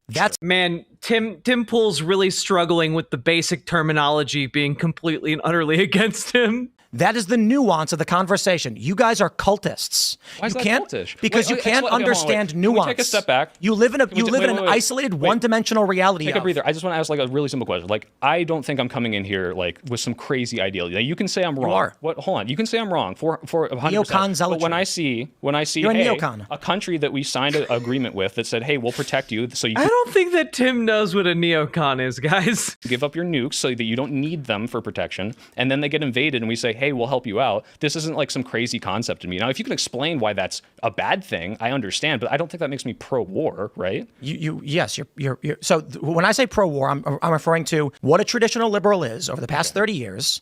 My whole life. Liberals supported aiding people that we made promises to our whole life. Okay, once again, you are a cult. You can't seem to grasp nuance. Everything's black and white. No. You can't understand that there is interventionary conflict, which I oppose, which had been the liberal position for 30 years. No, and we should not be intervening in Ukraine's domestic politics and their war. Bill Clinton intervened in Kosovo. Was that pro-war? Yes. Why? We should not be intervening in foreign conflicts in foreign countries. So we should have let the Serbians genocide the Albanians. I don't know or care. Why not? It's not United States. You don't care about people dying? I care about people dying when it's in our country and within our purview. Yeah, but if we have someone that we can have some mutual beneficial relationship with and they say, hey, please stop them from genociding Neocon us, bro. shouldn't we do it? You are allowed to believe what you want to believe. I just don't understand. Wait, he's in favor of waging a war in a foreign country if it's Germany, but like why should we have, for example, defensive alliances at all, Tim? Like, if you were really principled against intervention, you'd be against the defensive alliances existing, Tim. Make a movie, Team America, World Police. You are making a fun of neocon. exactly No, that. what they're making fun of was the Iraq War. If we went back to World Police, 2006, Is Bill Clinton you a would neocon? be a neocon. Is Bill Clinton a neocon? If we went back to 2006, you would be Bill the Clinton neocon. was in 92. Was Bill Clinton a neocon? Neocons and we went neolibs back are to pretty much the 2006. Answer my same question. thing. Bill Clinton is what I don't think is a neocon. Intervened. I really like this line of attack because it very specifically is going to reveal whether or not Tim Pool knows what a neocon is. In Kosovo to save the Albanian people from a genocide. You call this interventionist? Is he a neocon? When I call you, okay, this is because you guys live in a one-dimensional reality. You can't seem to Answer this grasp. question about Bill Clinton. You live in a one-dimensional reality. I live in a three-dimensional reality. We are not the same. I am more dimensional than you, Tim says before turning in a huff. How is he? He's not a neocon. Okay, but if I But I think you is that not lack the understanding to which. What am I lacking? Oh god, he's so mad. I think you lack the understanding. I think Tim Pool is projecting hella hard. Understanding of I'm looking at an intervention that I may or may not agree with and say, oh, this one makes sense because of a security guarantee that we gave them. Why is that pro-war? Is Bill Clinton pro-war? I'm using the word pro-war to refer to your pro-intervention stance. You're comparing it to what I'm not an isolationist. isolationist. We would agree here. You don't like the George Bush Iraq invasion, right? Yeah. Like, I think that's not just interventional. Nor Serbia, Kosovo, nor Desert Storm. One is under stopping first a genocide. Bush. One is our intelligence agencies. stopping a genocide? Bill Clinton stopped the genocide of the Albanian people in Kosovo using intervention, right? Yeah, That's very different from our intelligence agencies lied to us about weapons of mass destruction. So we went in and devastated this country and killed almost 1 million people, right? You and I are both against that. That is not anti-war because I'm against that. That is, I'm anti a shitty war. I know it's hard for you to understand. And I don't know how to convey the idea to you that I don't believe the U.S. military should be an apparatus of the world police. Okay. Be it Serbia or otherwise, or Ukraine. Why not? I think that America should be responsible to the American people. If I don't having believe a relationship that the American with a country by saving you want to let me benefits answer the us- question? Well, hold on. If You asked me a question. Do I and answer I'm or not? clarifying my question. If you get a beneficial relationship with a country by intervening and saving them from a genocide, isn't that good for America? That we now have influence there. Why not? That's my point. I don't think a single American troop died in the Kosovo. The thing. It's not American like we're people hurting. should not be spending their labor on foreign incursions by a political class that rejects the will of the people. Do you think the will of the people was don't help the people getting genocided in Albania? Like, I don't understand this. Trump won the popular vote. Well, I'm talking. Right? Hold on. Did You can't Trump keep win? jumping around? Yes. No. Trump won I the don't give a popular vote, shit yeah. about Serbia and Kosovo. I already said no. I don't. I was a little kid. I don't think you. How old are you? I wasn't alive when Exactly. Yeah, yeah. So let's not argue about things we didn't exist in. Because if we Why want to go not? back to the 80s, I support us. He really doesn't want to talk about neocons. we can talk about liberating- Ronald Reagan being for gun control. Okay? And he was a conservative, and the Republicans love him, and I think he was a scumbag. He was also in favor of no-fault divorce.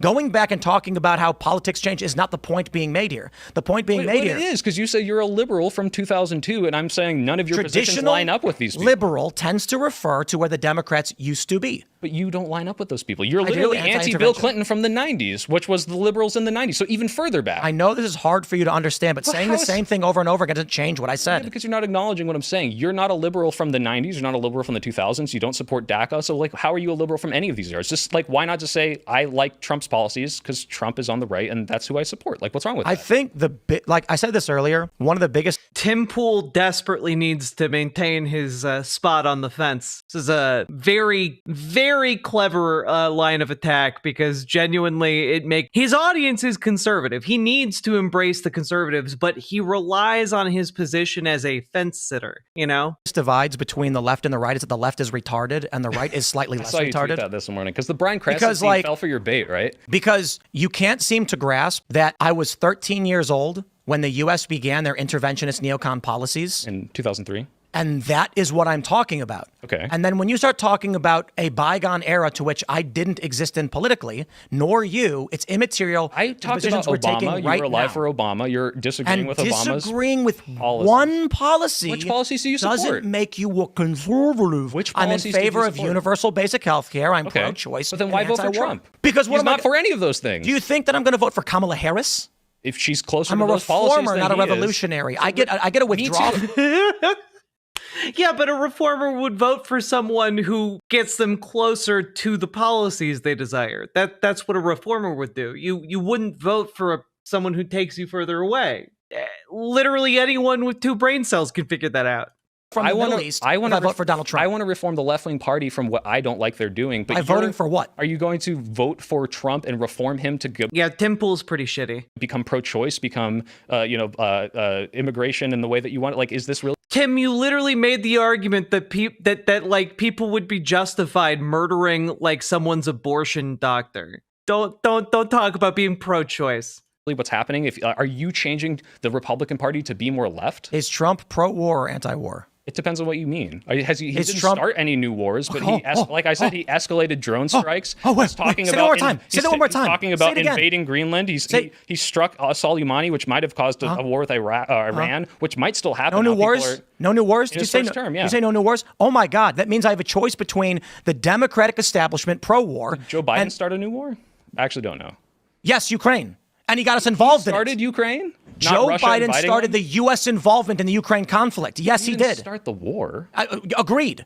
Joe Biden got the U.S. involved in a foreign entanglement in Eastern Europe. It's fucking nuts. In what way?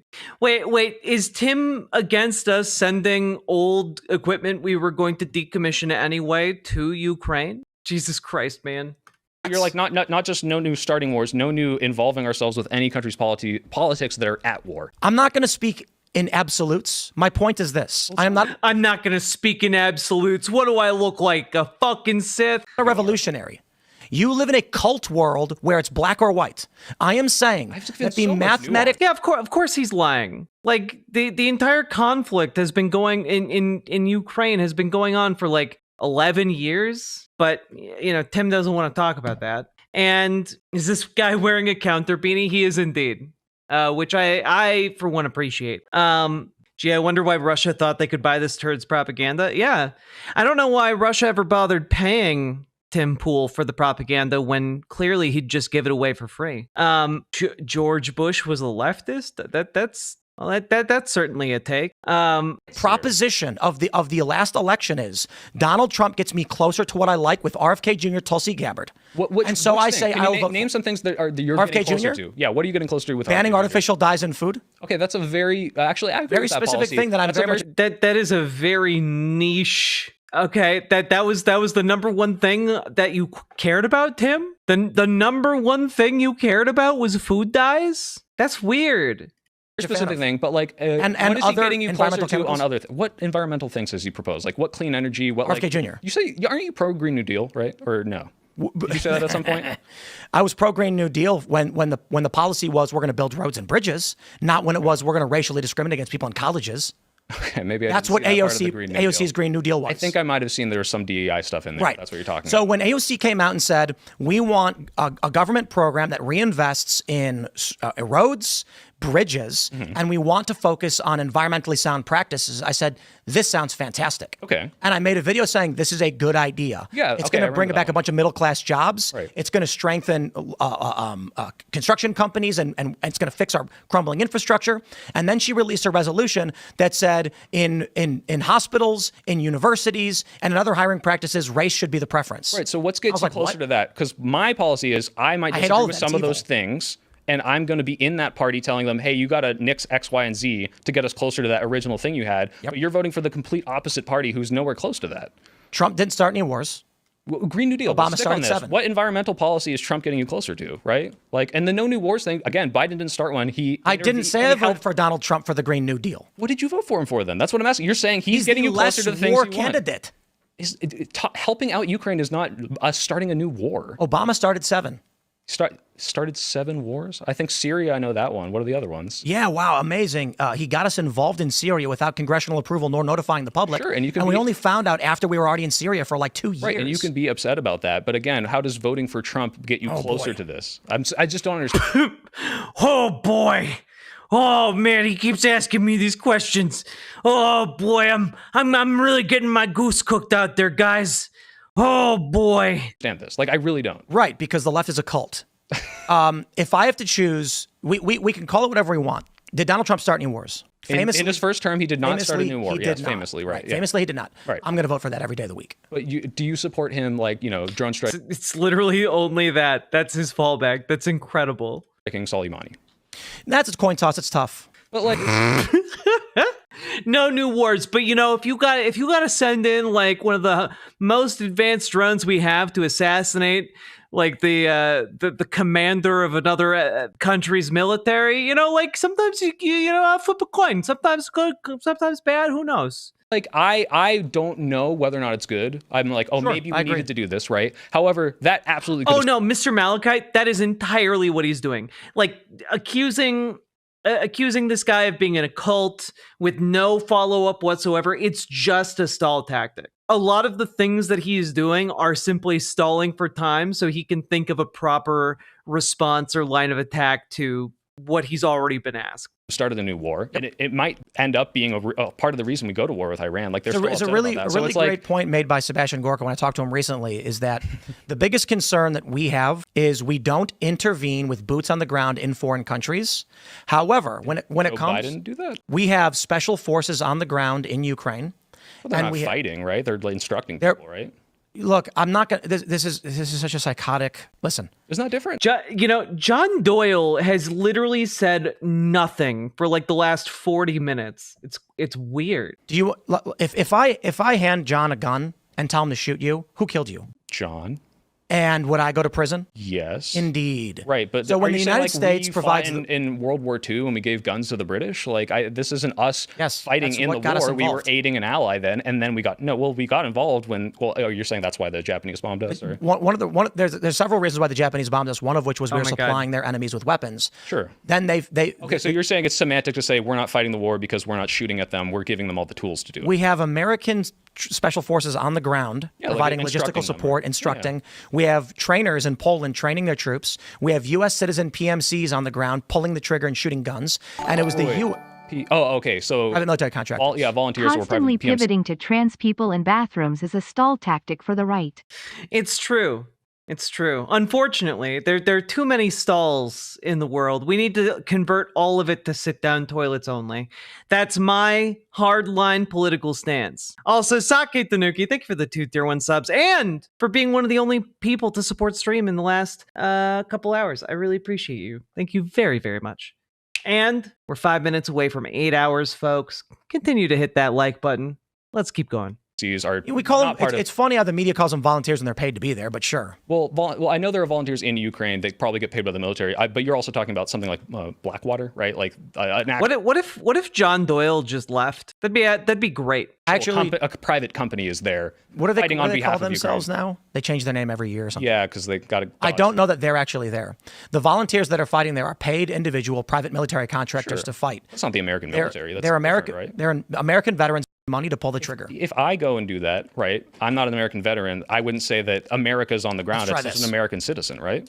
If I give John $100, a gun, and say, shoot you, Yeah. will I go to jail? Yes. Indeed. And where did that money come from? Came from you. Okay, so like, Okay. I But you're don't not care for fighting these- in the war. I don't- You didn't commit a violent action against me. You just We are. contracted It's, me just, to be killed. it's ridiculous semantics to be like, well, American citizens are there fighting and they are paid by. You know, you can tell Tim is upset because he keeps talking about having Soy Pill killed. the American government to But be not the there. military. The American military has not Sure, declared the war American on Russia. government's not really involved because they're only paying the guys, but the guys chose to be there of their own volition. I think the way to put it would be if you were in support of us fighting, and then you're like, dude, Tim, it'd be so funny if you like gave John a gun right now, and then he does, and then I kill this guy, and then you're like, but I'm not pro-killing. Well, the analogy is like, hey, John, I'm going to protect you for the rest of your life if you give up your gun. And then he comes at you, and I say, oh, shit, I did make a promise. Here's a gun. I said I would do it. Like, this is not the same as America we can just fighting. simplify it completely and be like, Democrats want foreign entanglement. I don't. If you, True. do you ever question, like, if Russia gave you tens of millions of dollars because they thought, and I think you were tricked by these people, right? That They story's just saved fake. you- Well, hold Hold on. That story's not. Yeah, get his ass. That's actually great. 10 out of 10. 10 out of 10 pivot. Let's go. Let's fucking go there. True. It never happened. The Edward Gregorian thing, right? Like Yes, they it's not real, tried to never deceive happened. you. It never happened? Never happened. They never tried to host your No, stuff you on guys Tenet believe Media? fake cult bullshit because you Well, live this in is from the paranoid- DOJ. Maybe I should They dropped trust it. them. They dropped it. There's completely. no It's totally evidence. gone. No evidence was ever released, and there's no case. They The dropped two the case people. completely. The two people. What? That I can't. I'm not going to speak out of turn. I will just say this. There's Why the can't you case is speak out of dropped. turn if the case is dropped, right? Like it's I'm all not going public to. now, right? How about you let me finish talking? Well, Like, what are you I'm doing? just asking if this is all fake. Case sure. the case is dropped. Okay. There's no evidence. Why can't you talk about it? If I'm, Oh man, I wonder if what happened is the case got settled. I wonder if it got settled off the books, you know what I mean? Oh god, that's funny as hell. Exactly when was the case dropped? I want more information. I want Tim to commit to like some kind of story here. This is actually fascinating. Absolutely fascinating. I'm talking about it right now. But you said I'm not going to speak out of turn. Like, Beyond what I can say, I will not speak out of turn for other people. okay. What I can say is, What do you mean for other people? Why are you being so careful with your words? If the case was dropped, you don't have to be careful, do you? there's no case. There's no evidence. As far as anyone can tell, it never happened, and it was dropped almost immediately the day they announced it. It was dropped immediately. You know, Almost immediately after they announced it, the case was can you- gone. I don't know if you have a Jamie. Can we pull it up? Because I want to Hold what up? hold the fact that the case was dropped. How do you do that? How do you know it was dropped? Because I have lawyers that were working with the DOJ on That it. wasn't reported anywhere. Not a single person. Yes, indeed. Because the story wasn't real. What? Because the story wasn't real. I've tricked you with my illusions. To begin with, and it was picked up by a bunch of fucking retards. Made it up. The DOJ. made it. What was it? I will The tell you DOJ this. made it up to go after you. I didn't say that. Well, yeah, but who's making? If it's completely fake, where did it come from? That's an interesting fucking question, isn't it? Yes, because my understanding was I think Well, not only that, if the stories are all fake, Tim, why aren't you and your legal team suing all of these news outlets that reported on this? If it's all fake, surely you could be suing for defamation. I mean, surely all of the stories about you being a paid Russian operative would be detrimental to your career. It'd be a shame if Tim took money from a foreign country. He wouldn't do anything like that, would he? It's not like he's hiding the money in his beanie or anything. Gosh golly. you were deceived. I watched your response to it. I was What's like, your that makes what's your sense. evidence any of it happened? I don't. The DOJ report. Wait, what's your evidence any of it? You made a response video where you talked about it. That's all I have. What DOJ report? The DOJ PDF that they released with And what all did the it different say? names. It said that Russia was trying to pay people. Tim, you are having an emotional breakdown right now.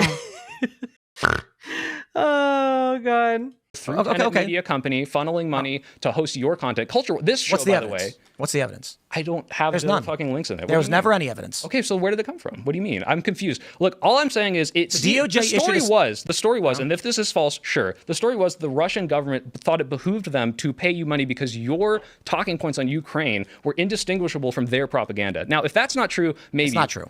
That's not even in the indictment. When you scream Ukraine is the enemy of the people, that is essentially Russian propaganda. No, I don't think you're being paid for them. Did our ally Germany accuse Ukrainians of sabotaging our energy ally pipeline? Germany put money into that country to fight back against the? Is not the Germany question. not raising money for them right now? You gave a specific quote when I said Right. Ukraine is an enemy of this country. What did you mean by Because that? Germany, our ally, Yeah. said that Ukrainians just bombed our energy pipeline. Sure. And I said that makes them an enemy of us. Our ally Okay. was attacked by Ukrainians. Okay, so clearly the governments of these NATO countries don't agree with you insofar as they think, hey, it still behooves us to give money to this country and help it defend itself against Russia. I don't care about that. Meanwhile, the Russian narrative is 100% that did happen in that way that you're describing, where we don't actually know. This is my So understanding. let's- My question is, why should I take your Ukrainian facts seriously if this CBS seems to be the News. case? What? CBS News. What's CBS News? What I just cited was CBS. They said 100% this is confirmed, or this is an alleged thing. CBS reported that Germany has issued an arrest warrant for a Ukrainian Okay. diver named Volodymyr And Z. that means and two 100% Ukrainians- it happened? It means our ally has asserted that this Okay. is their stance on it. Right. And we should So stand why with is our it NATO their ally. conclusion Ukraine is the enemy of the people?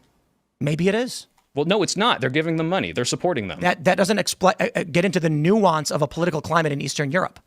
Okay, so what I'm asking you is your position on this seems to be at the least aligned with a lot of what the Russian position is, which is, fine, that if that's your Russia's opinion. scumbags and should have invaded? If that's your opinion, and what I'm saying is, why then are all these countries still doing the exact opposite of what you're suggesting? What does that have to do with what we were talking about? What are you I don't. This I don't has to understand do with the point you're fact that, like, I'm asking you, why should I take any of your opinions on this seriously when it seems to be 100% aligned with a country that is the enemy in this Are situation? you retarded? Are you a retard? I mean, yes, but that's irrelevant to what What we're talking does about right my now. opinion as an American who doesn't want to be involved in foreign wars have to do with whether Russia agrees with that or not? Because if the Russians thought that they should give you millions of dollars to spread your opinion, which helps And they them didn't, out, and that's made up. can we What was- look at that? what The was case the- being dropped? Like, So do you have an let's- email from your lawyer about it being dropped or something that you're allowed to show with, like, Is a there any little proof that it ever redactions? happened? The proof, look, if you No. think the DOJ made it up out of thin air, maybe. I don't know. Okay, let's try this. Do you believe everything the government says? No. And with no evidence being issued, no case ever being There's brought, a very no orally individuals written ever thing with ever things- identified. with charges. I mean, okay. I was muted. Damn it. It's fine. It's fine. It's fine. Don't worry about it. with the two Russians You just that believe whatever the government says. to the two Russians indicted. Are they free? Are they free now? Who are they? Kalishnikov and the other one. I don't know. Remember that one's name. When have you ever seen them before? Are you saying these people aren't real? We don't know that they are. I'm asking you if you They haven't think- even posted photos of these people. So, okay, hold on. Let me just get this straight. Because the idea is this entire thing was crafted out of thin air. We made up fake names. Why'd they drop it? Directly with XYZ people. It's directly linked to this company that we know is real, which is Tenet Media, started by Lauren Chen and her husband. This is incredible, by the way. I love this. And this is great. Like, I like this breakdown. I can't believe it took us an hour and a half to get here. I wasn't expecting it. This is great. YouTube chat keeps saying I'm muted. I'm not muted, guys. Or whatever. But everything in between those names is completely fabricated. You believe whatever the government tells you? That's not what I asked. I asked you if everything is completely fabricated in between those names. Just because they issued an indictment doesn't mean that they made it up. They could be wrong. Well, what is the source that is wrong then, right? Like, are all these Russian, because you just alleged these Russian people don't exist. Here's the world right? that you live in. You live in a world where if the government asserts it, it must be true without charge or trial That's or not what evidence. I said. I said, I mean, even if the story isn't true, then you would expect Tim to take certain actions. You would expect that. Not like he did freak the fuck out. if someone says something You're with using a very that to credible strike at report, my opinion on a war in Ukraine, which I think we shouldn't be involved in. it's because I'm questioning Per- the per- veracity let's- of some let's of try the this. facts you're bringing up Let's on try it this. because they are indeed let's try this. aligned with Russian state let's try propaganda. this. Let's try this. Okay, let's try this. Let's try the second biggest live show in the country. Is contacted by a conservative personality to license a cultural debate show unrelated to the news. Sure. The DOJ then comes out shortly before the election and claims that Russia paid for the whole thing. Yes. And then within weeks, it's completely gone. No evidence released, no charges, no trial, no evidence. Were the Russians not, charged? I thought they were. Saying outside the I don't indictment. think you committed a crime. I read the report. I watched your response, and it's like they Don't you deceived you to funnel money into you because they thought that your opinions aligned with theirs, and they want to spread those. That's it. So That's all it looked like. I think you're a retard. Why?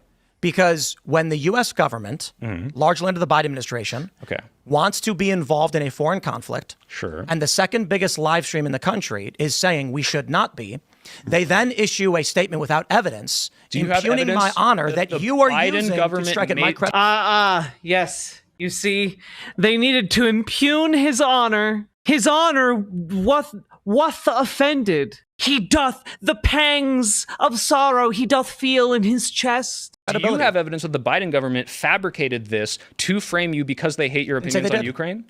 What? I didn't say they did. Well, that's what you're alleging right now. No, I'm alleging that they... You just said that. What do you mean? You just said when someone says something against the motives of the Biden administration, they might go after that second biggest podcast because they don't like what that podcast is saying. You said that's what they did, My point was that you are... He's getting emotional. It's true. You know, bring it full circle, some men just don't have the emotional ability to hold down the fort as a podcast host. Are using a claim without evidence to impugn my credibility. No, I'm actually not. You literally just said, why should I listen to your opinions? I'm using because your opinions are indistinguishable from Russian state propaganda, and it behooved them to give you money because they're like, I want these opinions disseminated more. The Russian position is that they shouldn't have invaded Ukraine? Tim Pool's level of argumentation. Well, I think you're slur. Genuinely, it's true. One-Eyed Heathen, thank you for the $5 super chat. Appreciate you. But like, he's just so mad. And, you know, honestly, I'm glad that John Doyle isn't here to see this. So that's your basic position? I'm talking about Ukraine is the enemy of the people. America is fighting this war. Never said they were the people. You literally said Ukraine is the enemy of this country or whatever, because they bombed the Nordstream pipeline according to Germany. The point is that you know so little about the Ukrainian conflict. What do you mean? That you like... Are you going to get me to name all the oblasts right now? I know like one of them. So you don't. Oh wow, I'm impressed. You don't know. It's like Donetsk and Luhansk or whatever. Those are the only two. You don't even know two. Are they? I'm pronouncing them wrong. Luhansk and Donetsk. Yeah, I don't care if you know the names of oblasts. I just remember you called out Wick on that. So you don't know shit about what's going on, but you are adamant we be involved. What do you mean? I don't know shit. I know that the security guarantee happened. I know that we should defend. Why did Russia invade? Why did Russia invade? Well, I think you're alleging that it was because of the trade deals and they didn't want their cheap European goods flooding into Russia or something like that? I thought you said that at one point. I'm sorry if that's not what you think. I thought the Russia I read that in a Reuters article. Okay. So what do you think? Why do you think Russia invaded? Because they don't want to lose control of Sevastopol. Okay. That's why they control the land bridge into Crimea. What does this have to do with anything I said?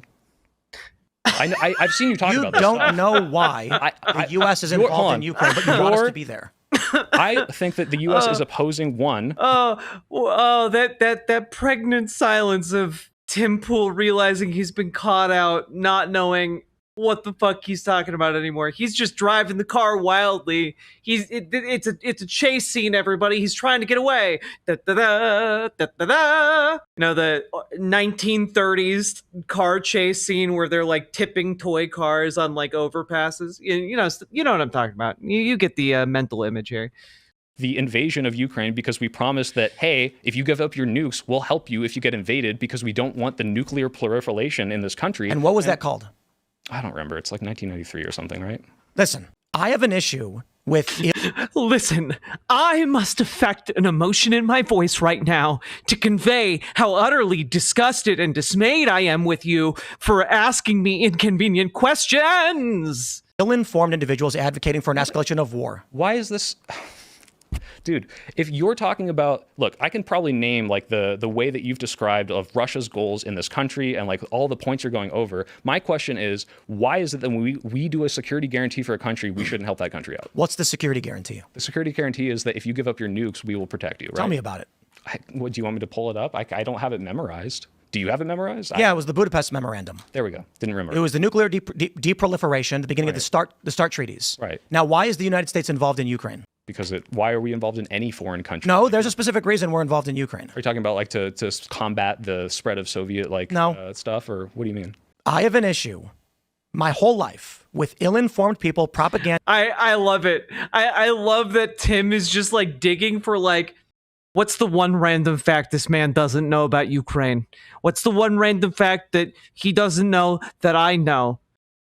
There it is.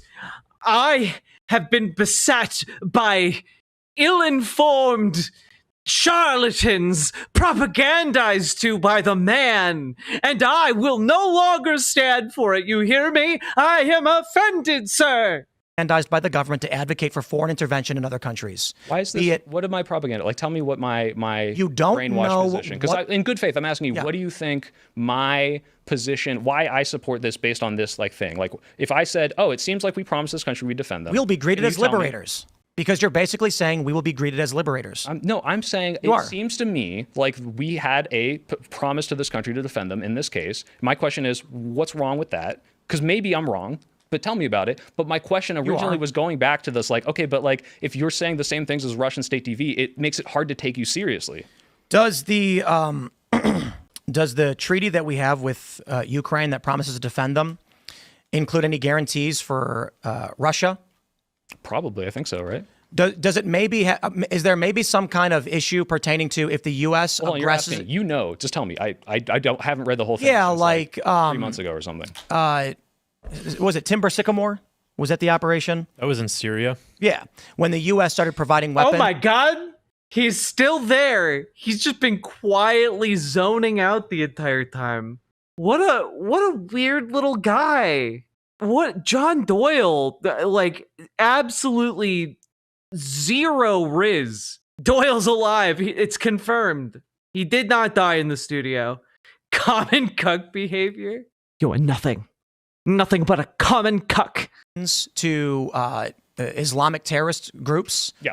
So that they could topple the Assad regime, which was allied with Russia, where Russia has their naval base in. Tim is giving off cryptic kitsune. What a perfect series of comments. Tim is giving off, I'm a true Star Wars fan. These womans shall not infringe on my sacred films. Name every Ewok. Do it, or name every Ewok. He really is giving off that energy. He's been pushed so far, our poor Tim. It was his birthday too, and this man came into his studio and ate his milkshake. Tartus. Okay. That was an aggress upon an ally of Russia, which destabilized the region. Okay. Creating a conflict, particularly around control of a Russian naval base, which put them at risk. Okay. Assad had to flee the country. We viewed him largely as a terrorist who was gassing his own people. Right. Russia viewed him as an ally and sought to protect him. Okay. The U.S. threatened to put a no-fly zone over Syria, to which Hillary Clinton said, let's do it, even though she was warned that would start war with Russia directly. She said, I don't care. Okay. The reason we are in Ukraine largely has to do with our attempts to bring natural gas from the Middle East into Europe to offset Russia's control of natural gas. Right, yeah, I've seen you talk about this. Okay. So the U.S. is setting up operations in Ukraine, running soft power operations to shift their government towards a pro-EU, pro-Schengen, pro-NATO sentiment. Okay. Russia opposes this. Okay. This is why Russia invaded. Firstly, the reason why they seized Crimea in 2014 was because they saw the writing on the wall with the ousting of Yanukovych. They didn't invade Ukraine at the time. They simply had their existing troops in Sevastopol walk outside and then they put a bunch of special forces and they were already elections. There. No, the little green men. No, they didn't. There was like a month or two long period of just like random, black clad folks just showing up in towns across Crimea.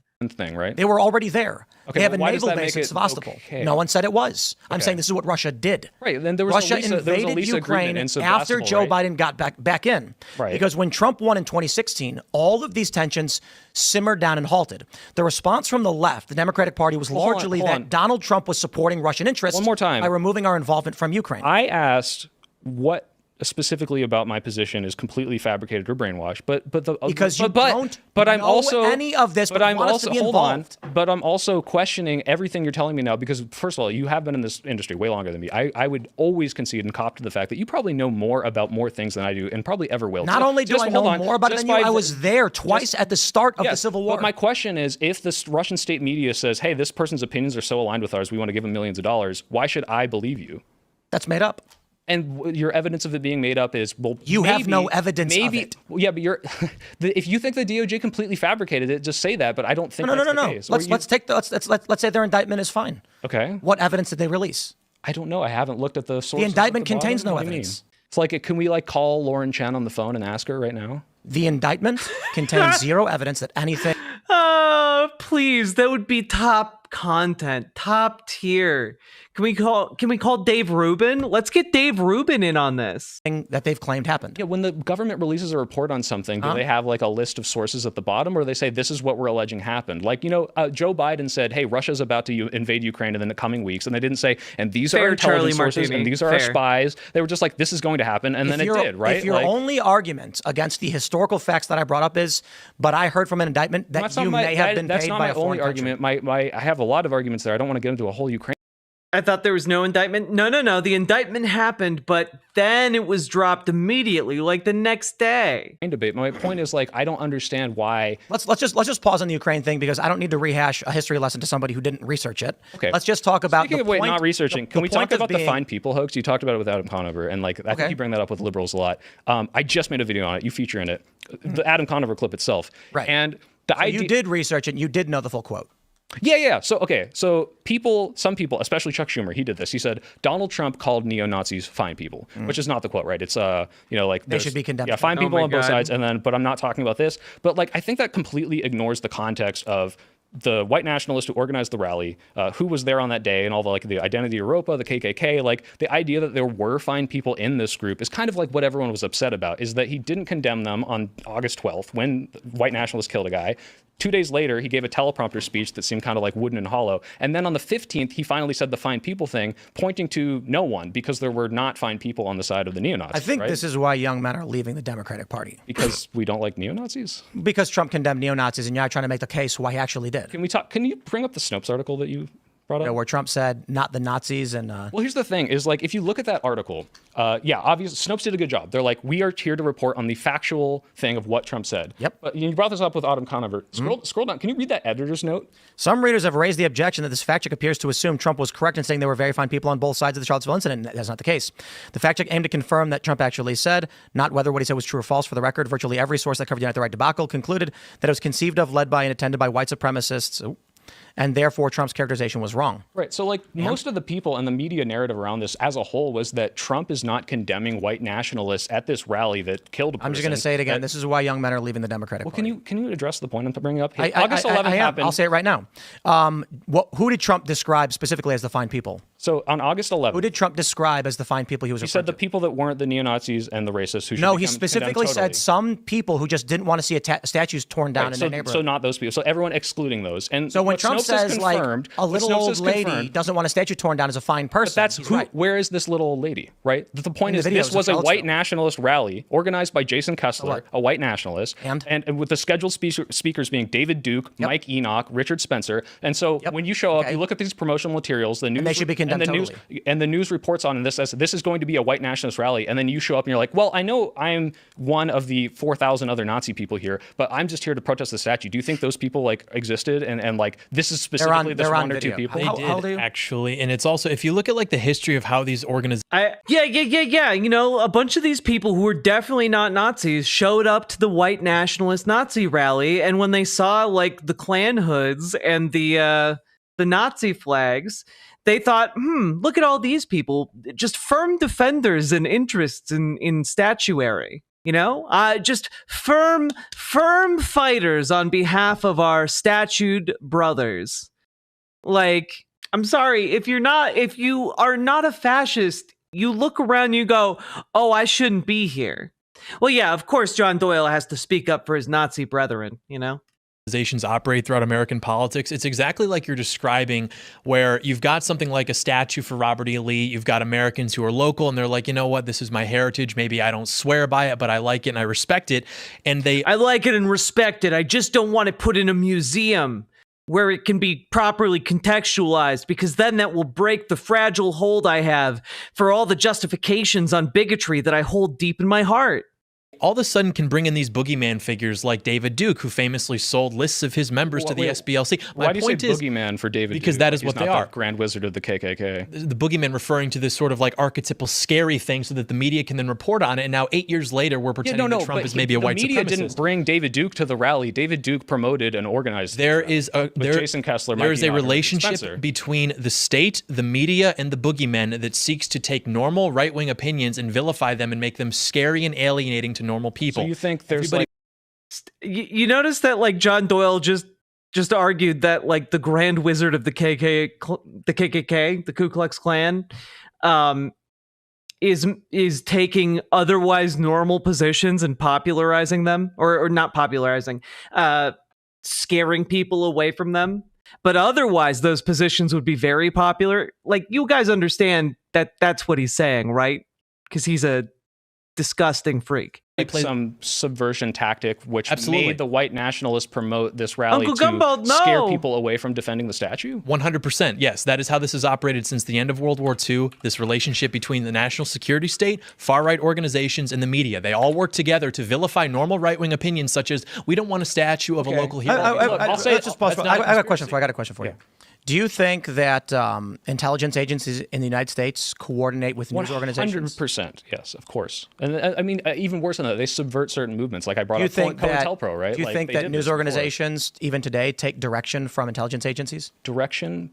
Depends on what you mean by that. I'm not sure. Like they Like could, they they could get be a- they get a like if the phone FBI's call. like, you have to report on this. Maybe if it's like, hey, we're doing a story on this and we have insiders here. Would you like to make a story about this? That might be manufactured consent, but yeah, they probably do that. So I can tell you with firsthand experience, the State Department particularly gives calls on the phone, the editor in chief, and tells them what to report. They say, hey, you need to report on this, or hey, this is what happened if you're making a report on this. They say, we need you to report on this.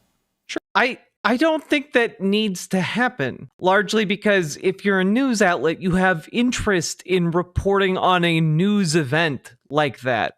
Sure, but that's not forcing them to report on something. If I, bombed a country and then I'm like, hey, we're going to report that we just bombed Cambodia or whatever, and I get on the phone with Washington Post, I'm like, hey, just so you know, we just bombed a country. We're leaking it to you first. Go ahead and, No, I'm telling you that the State Department contacts the heads of news organizations and says, we've got a big story that we need you to cover. We need this one out there. Sure, but like this is kind of the way you're phrasing it makes it seem like, oh, news, like you got to do this or we're going to punish you, and not, hey, you're a news organization. This is going to be a huge benefit for you to get ahead of this story and talk about this very big thing that's about to happen, which is a completely normal relationship. So I think because of movies, largely, people live in this world where they think everything's a perverse incentive or blackmail or a bribe. The reality is, for news organizations, it's really simple. You just hire the people who will do what you say. You don't hire the people who you have to bribe to do. Yeah, Tim. Noam Chomsky made a whole thing about this. So what ends up happening is you're a news organization and you want someone who's you need to report that this conflict in Afghanistan has to happen, and the Taliban are the bad guys. Oh, if you want to talk about how the media was very complicit in the Iraq war narrative, 100%. So what you do is you get a list of people who are writing, and one guy says, I'm a bit nuanced, I'll write whatever you need. One guy says, I hate the government of Iraq. Saddam Hussein is a scumbag. You're hired. Then when the State Department says, write this, they go, hey, look what we got from the State Department. He goes, oh yeah, and he writes it up. Yeah, there's ideological capture for sure. I don't disagree with that. Well, it's functional of the U.S. intelligence. Okay, but if we're talking about this, and it's like, okay, if we look at, I mean, that's not a function of the U.S. intelligence apparatus. That's a function of how these corporations select for their known biases, when it comes to reporting the news.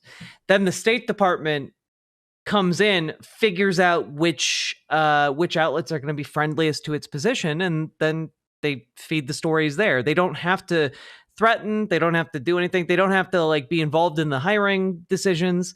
They don't have to do that. That's already happening in our system. Look at the timeline. You had a bunch of neo-Nazis on August 11th go and talk about Jews not replacing us, blood and soil, gas the K word, right? And it's like the day after that, he doesn't condemn those people versus every other Republican politician coming out. He did. No, the day after that, he doesn't condemn those people, right? He says, he tweets something out. out. So stupid. This is why young men are leaving the Democratic Party. You can keep deferring to that, but the point is your narrative on this is painted by what I will admit are people like Adam Conover who don't understand it. They just hear this he called neo-Nazis fine people and they brush it aside. They don't think about it.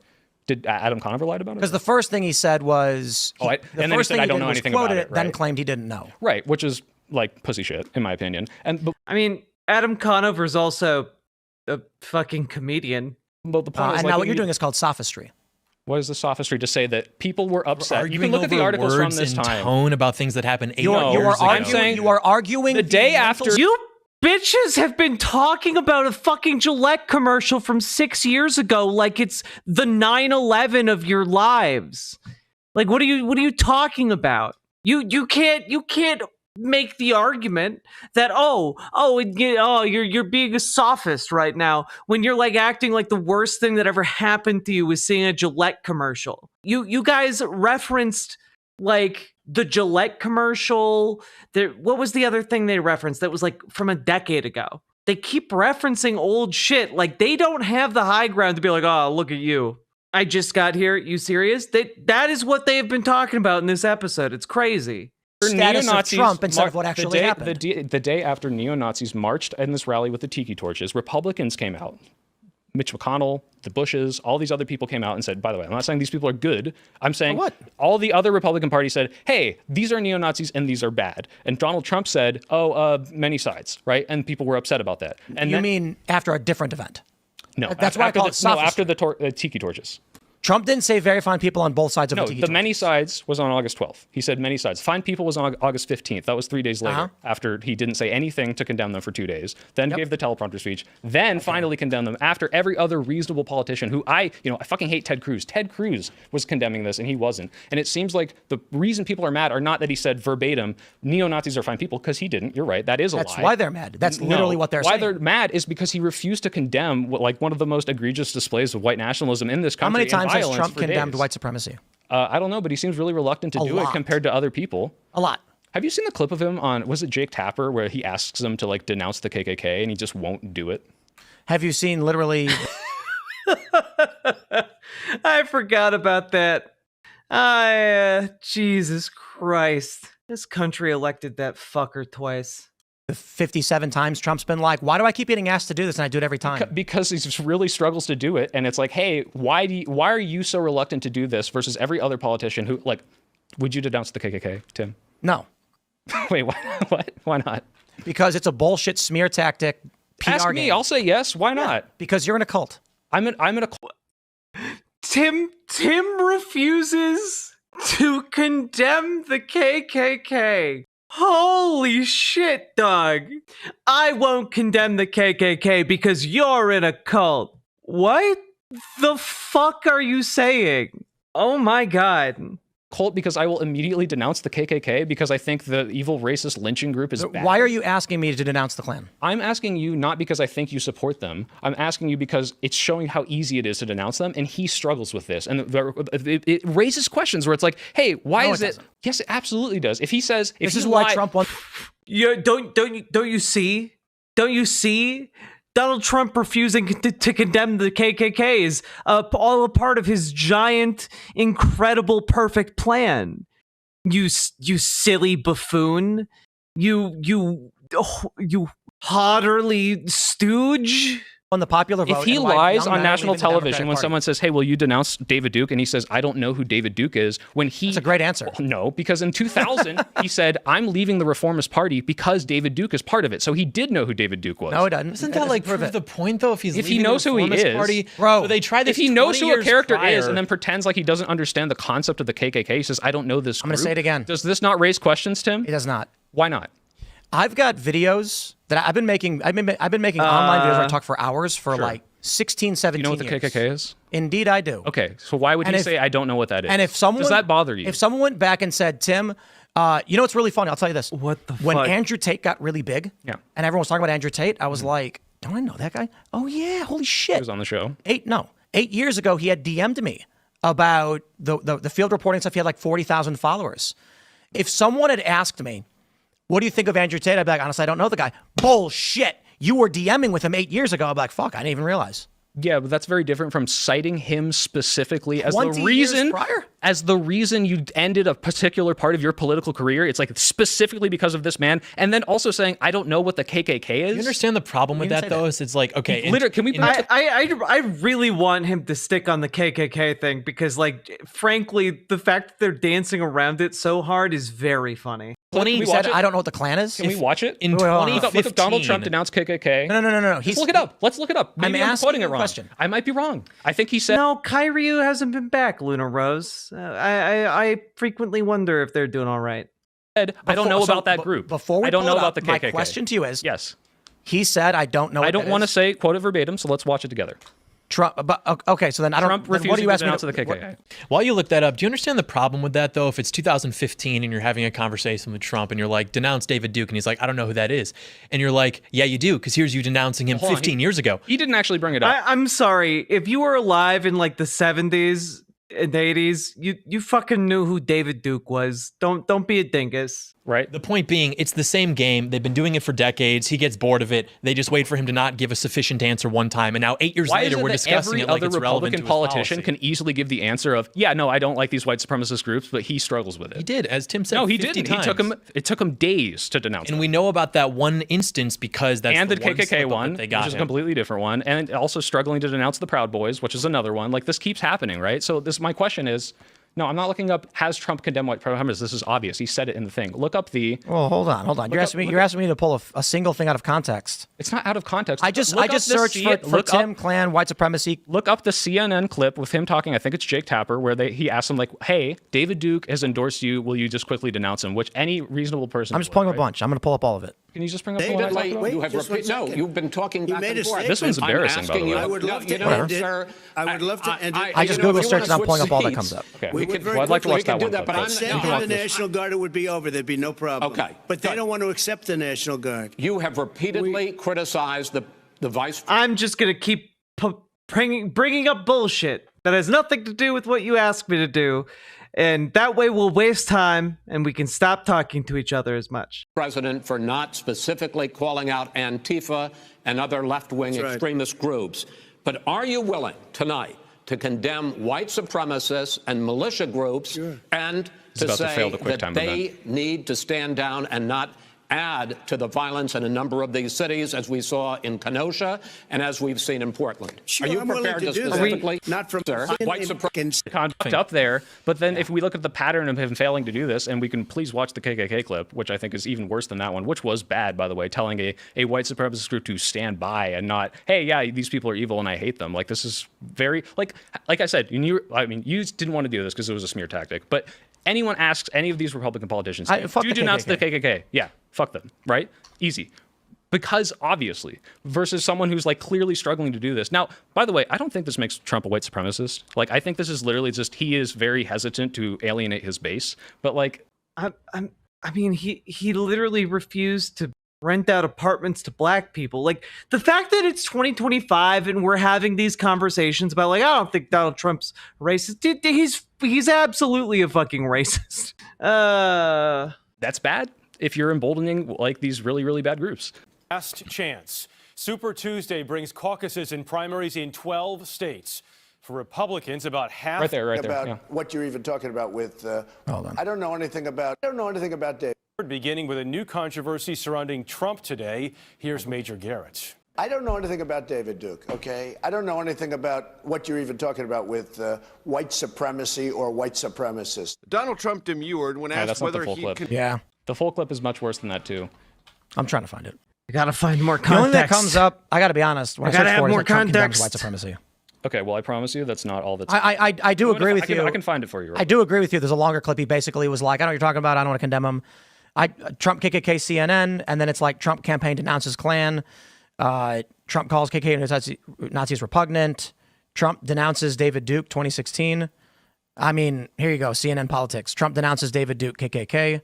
Yeah, he did it eventually, I'm sure. He's a bad person. He I eventually disavow. condemned white supremacists. So Does it not raise any alarm bells? I mean, I hate to do this.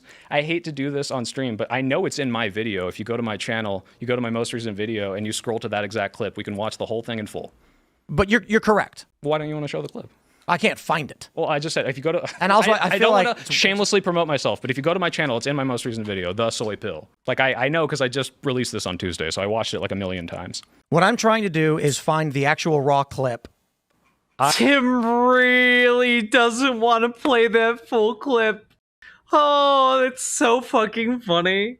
Oh God. I cut out the dead air of it, if that's what you're worried about. For the same reason, I don't want to play the CBS Evening News clip. I'm trying to find the actual raw clip of what Trump said. That way, no one's going to say. So first of all, I agree with you. You're correct that when Trump was asked about it, he was like, "I don't know anything about it. I don't want to." And it was contentious. And then he came out later and said, "I do condemn them." A gaffe? Call it inconsequential, I guess. You don't think that at all? I have a You don't transcript. think that at all emboldens the? But this is NPR. People don't trust them. Oh, sure. When it gets convenient for him, he gets a transcript. I don't know what group you're talking about. You wouldn't want me to condemn a group. I don't. Oh wait, what is this? I don't know anything about Dave. Why don't they have the video in here? I know I got the video from. Wait, hold on. Too. I don't know, man. Well, does that not bother? Does that not give you pause that like someone you voted for is like struggling to denounce a hate group when every other person can immediately do it? Let's just do this.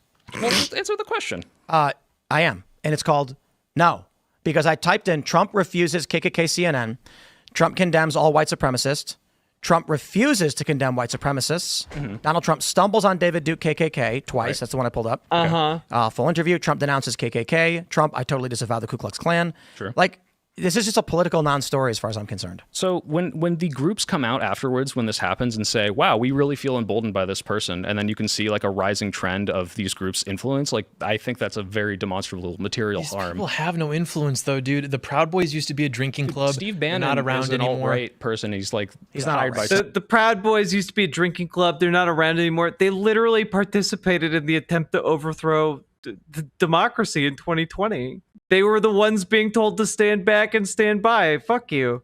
Steve Bannon is like a broadcaster. No, he doesn't. What do you mean? Does he not claim himself to be a proponent of the alt-right as he has since like 2016? This is, man. You know what's really challenging in the... Okay, real question here. Is John Doyle high? Like, what is happening here? Right, as he has since like 2016? This is, man. You know what's really challenging in the political space is like... What about Steve Bannon is an alt-right when he's co-type? What does alt-right mean?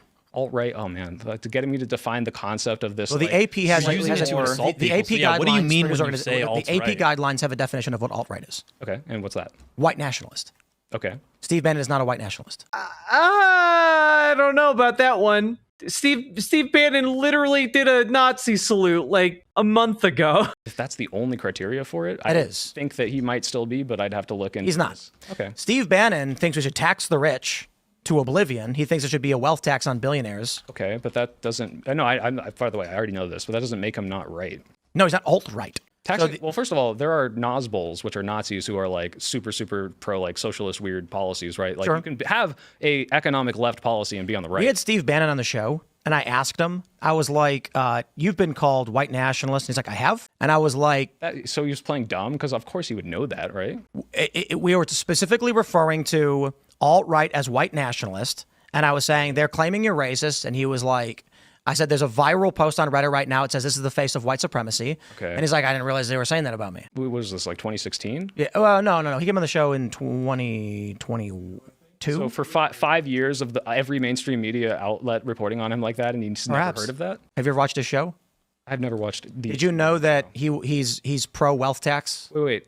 Can we not move on from the fact that we're not moving on? I'm asking you about the policies of Steve Bannon, right? So and what you know about him. I know that he has he wants to tax billionaires, right? Why don't you like Steve Bannon? Off the top of my head, I'd have to go look at all the articles that have been propagandized into my brain to force me to have this narrative. I can't remember right now. Probably. I mean, if you watch his show, you might be like, "Whoa, this guy's Occupy Wall Street." Yeah. Okay, I can have people. Steve Bannon. I called him a leftist. If he's Occupy,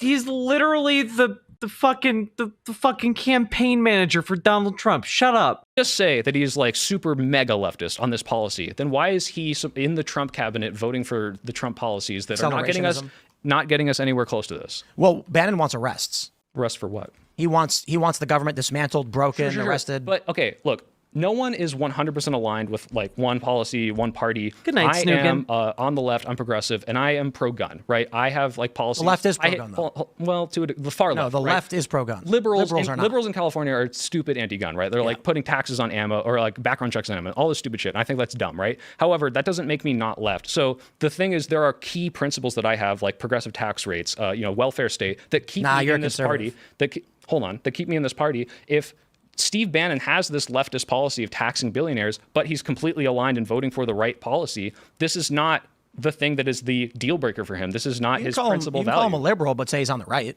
This is one of the stupidest lines of argumentation I've ever heard in my life. Like I don't know how to really break this down, because the bare fact that you would call Steve Bannon like a liberal or like a leftist, like that's bizarre. Like, it's just so self-evidently not true. if you've watched any amount of his show. Like Jimmy, in the Trump cabinet helping Trump win, which is right. He's not in the Trump cabinet. He was in 2016. Got when he kicked was out. okay, sure, but the point is the fact that who he Or he aligns retired for, or whatever. Yeah, who he well, I don't know if he got fired or Yeah, whatever. like, you but can who he call aligns someone- with and who he votes for. A bunch of liberals are on the right. What is if I'm a right wing person, if I say I'm right wing because I vote for Trump, but I support every other taxation progressive, I support gun rights progressive, I want to ban all guns, but abortion is my mainstream value. Am I on the left or am I on the right? Like, so I vote. So you're saying So, if you're like anti-gun? every single one of my policies is aligned with Bernie Sanders. However, I think abortion should be illegal in all cases, so I vote for Donald Trump because that's my delineating issue. What party am I in? What side of the aisle am I on? Well, we can talk about tribal or philosophy. So What I'm talking like I said, about you could be is a liberal Republican. You're voting for the I don't want to material give you outcomes a that are straight caused by the answer. Republican Party. So whether or not he wants to tax billionaires, he's voting for the party that is cutting taxes on billionaires in this new bill that they passed in 2017. So how does that make him on the left? Steve Bannon? Steve Bannon is helping out the party that is doing have the to ask Steve opposite Bannon, of I this guess. left-wing party, right? You have to Well, ask this- him or well, watch his show. well, sure, my but this is- point was that he this is also advocates for going taxing back- the billionaires. Sure. And if he's not doing anything to make that happen, why would that make him on the left? Maybe he is. I don't know. He's not. He's supporting Donald Trump. See, this once again, like this is why I say the left is a cult. It's like a zero-sum reality. This isn't zero sum. This is why do I vote the way I do? You vote for Trump because you think that these policies that you want are going to happen, right? Like, Well, obviously because they did. Sure. And what I'm saying is if you say, hey, I'm a liberal because XYZ policy, but I vote for the exact opposite person on all these other ones because, let's say this, you're in a cult. No, because your mainstream policy. Oh my god! It's just the SpongeBob driver's license meme over and over and over again. Good God! So you're delineating like this is my dividing line is no new wars, no new conflicts. That's fine. That's why you vote for Trump. But then why pretend that you're a liberal and all these other things when you will vote for the material opposite of all of that? People have different weights to what they find to be more important than other things. Exactly. It's a hierarchy of what This is you why want I'm to happen, not. right? I am also anti-death penalty, and I don't go march for it. Right, but you are going to vote for the party that's going to try to reinstitute it, right? Indeed. Okay, so that's what I'm Because saying. some It's things like- are more important than others. Right, and if war, Like, I think war is woke- your delineating factor, that's I think woke fine. cultism and critical ideologies are a threat to the existence of this United States. And that makes sense. Then why you would vote for Trump? Because they think the same thing. But that's not a progressive or liberal position, right? It actually it's a classically liberal position. Okay, but it's not. And traditionally liberal. But it's not a liberal position. Traditional liberals were not in favor of whatever the weird shit y'all are doing now, like cutting kids' balls off. Well, I mean, trans stuff is new, but the point is that the policies of like and that's 20 years that's my ago- point. 20 years ago, if you went to a liberal and said, actually, we had a big video with like 500,000 views. We talked about how in like 2010 or whatever, College Humor made a video with Jack Black and a bunch of celebrities where they said, it's for Prop 8. And then the fake conservatives in it said they'll teach kids about sodomy. And the liberals go, that's a lie. They'll teach kids about like gay sex. But Well, they why do. would they not do that? So back in 2008, 2010. I would disagree with that ad then, because like, of course, So if this is gay the people point. have sex with sodomy, then why would you say, yeah, sex So ed, but not liberals for back sodomy? then said, we are not going to teach kids about sodomy. That's dumb. And that's why 9 million Obama you voters disagree? switched. I think they should not teach children about sodomy. Why not? Children should not be taught about fetish, kink, things that can destroy your body Sodomy and is hurt not you. a fetish or a kink. Yes, it it's is. the way that primarily gay people have sex. It's not sexual reproduction. Okay. It's sexual gratification. Right, but if you're trying to prepare children And maybe they should know how to do that safely. for the outside world, and this is something that might happen if they're gay, don't you want them to be safe and know about it? No, you There's not shouldn't really teach a kids about safe gay way anal to sex. engage in that. Anal sex in any circumstance. John Doyle is going through something right now. Like every time he's on screen, it's a real journey. No, you There's not shouldn't really a teach kids safe about gay way anal to sex. engage in that. There's not really a safe way to engage in that. Well, like looking off to the side, like he has something to hide. I mean, yes, I do think that John Doyle's high. I also think that he's like, I made a bit of a crack about his close relationship with Nick Fuentes earlier. I think that might have been a little bit close to the truth. He seems to be uncomfortable by that idea, but unwilling to meet the eyes of anyone else in the room. So anal sex in any circumstance is damaging to the body and Do you can think kill that you. gay people No, actually. That's, it sounds like Tim Pool might need some sex ed. Because that's just not true. should never have sex? You mean like anal sex? Yeah. That you should not have. No one should. Ask a doctor. So yeah, okay. So no. Go to no one should have anal sex. I guarantee you, most doctors are going to be fine with it, my guy. Doctor. And ask Okay, so if we have a philosophy on gay sex can cause harm because it can, like there are the colon cancers, like incontinence. There's things that can gastrointestinal infections happen. and sepsis So and bad death. things can happen. So Jesus Christ. Just pointing out that if it's so dangerous, then it would seem like maybe people should be taught how to do it safely. You know, I'm just spitballing here, but if it is in fact as dangerous as you people are making it out to be, which it's not, people should be taught how to do it safely. if we're dealing with the reality of, okay, however, there exist all these gay people that are having sex, wouldn't you rather them at least understand how to do that the safest possible way than not do it at all? Because you can't prevent it from happening, right? We can't Thanos snap gay sex out of the world. People. Oh my God! Was that a reference? Like gay sex, I'll say that. People you like shouldn't gay sex. teach children to have gay sex. You're not teaching them to have gay sex. You're saying, hey, if you are gay and you happen to have a gay encounter, this is the safest way to do it. Here's the right. thing. So don't Hold do on. this. Hold on. Draw it I out went and to- like I went- graphics. I went to a progress. A super Bro, I'm a progressive- liberal, hold on. man. Wait, I don't think you should teach children to have gay sex. Sorry, I'm sorry. You should teach children how to be safe in all ways. Like I'm sorry. I want my kids to be safe in every way that I could. You know, like if I had kids, I would want to make sure they're safe in every conceivable way. And they're not safe if you don't teach them safety lessons, Tim. Liberal, but you're saying the way that most, if not all, gay people engage in sex with each other shouldn't be done. That's not a liberal position. Traditional liberalism. Dude, come on. I'm a liberal from the time when liberals weren't okay with the gays. Let's try this again. No, you don't agree in with the year- way that gay people have in the sex. year This 2000, is not. Look, do you believe that if in 2004 you went to a Democrat and said we should teach children about having anal sex, they would agree with you? this is not. Yes what I or said. no? You said that. Yes no, or we no? already agreed on this. You said it was. So in the that's my commercial. position. Yeah. Stop acting like you You're can't saying- comprehend these You're saying things. that gay people shouldn't have gay sex. People of any types, male or Right. female, should not put And things in that's their not a bum-bums. liberal position from 20 years ago. No one said gay people shouldn't have sex. They said we shouldn't teach it in school. What a bizarre anti-butt sex stance. Schools, apparently, from this commercial. People should not That's be putting the stuff up their position. butt. Okay, well, they're doing it, and if they're doing it, shouldn't. I want them to be safe about it. You know what else we Shouldn't do it. we talk about in school the kids shouldn't do? Smoking.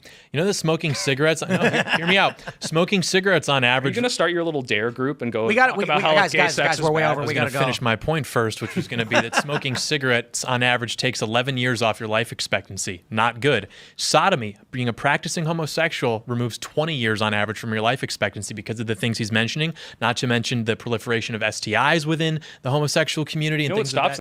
I'm just going to throw this out there, but I think maybe the life expectancy thing had to do with, the US government actively encouraging the deaths of gay people during AIDS. I think that might have affected life expectancy for gay people in general. But just want to throw out there, it also makes it seem like being gay is hip and cool and dangerous, like riding a motorcycle. And you know what, kids? It is.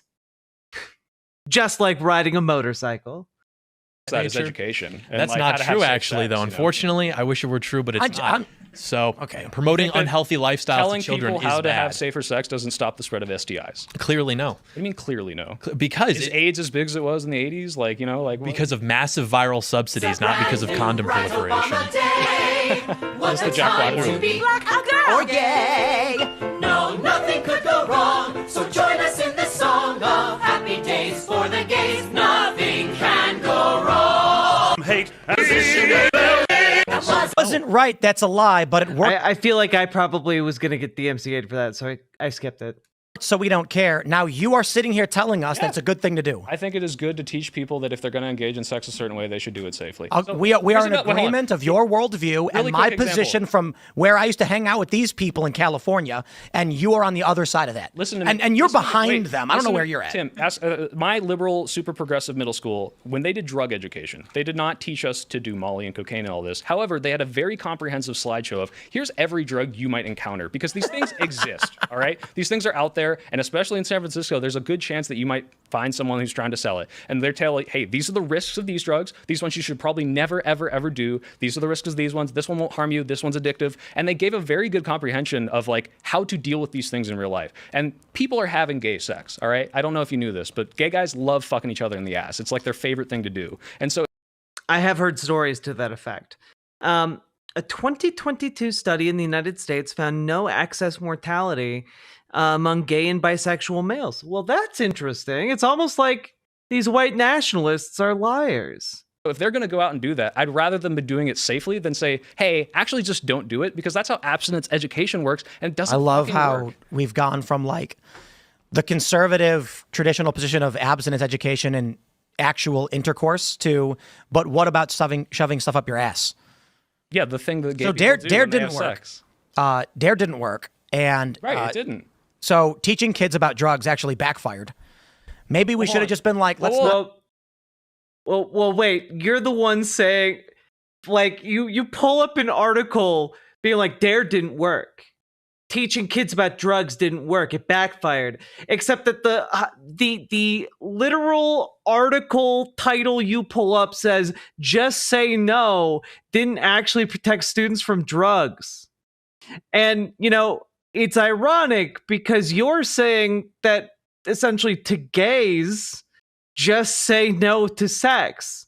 Literally, if you followed, didn't actually protect students from sex, actually. So interesting. No, I agree. Dare was like this, hey, look out for this scary guy behind the, fucking school. It's going to You're right. They should have been like, here's meth. Here's how you do it safely. That literally, they're like, well, this one's really bad. You probably should never touch this. But however, this is what it looks like. And this is the effects of it. This is how you can avoid it, which is not what Dare did. Dare was this very much this abstinence only type of thing to just say no. It's a horrible, this is to my point. You guys want to hear a funny story? So in Chicago, when fentanyl was starting to become like pop up on the scene, there was a fentanyl death on the south side where I lived. And the local news did a breaking story. At the corner of 63rd and Sacramento, an individual was found overdosed, having taken a super potent, super heroin, they're calling it, called fentanyl. Okay. The next day, there were 16 dead. You know why? Because everyone went to try it? Yeah. Okay. They said... Why is that funny? Why are you laughing at 16 more people dying? Everyone, watch out for this crazy super heroin. And people ran full speed to go get it.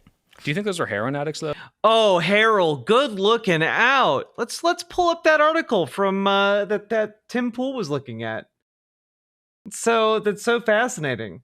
College sophomore Elias Myers thinks his friends are lucky to be alive. The 19-year-old recounts a recent incident in which his friends got hold of a drug that test strips showed was laced with fentanyl, a potent, often deadly synthetic opioid.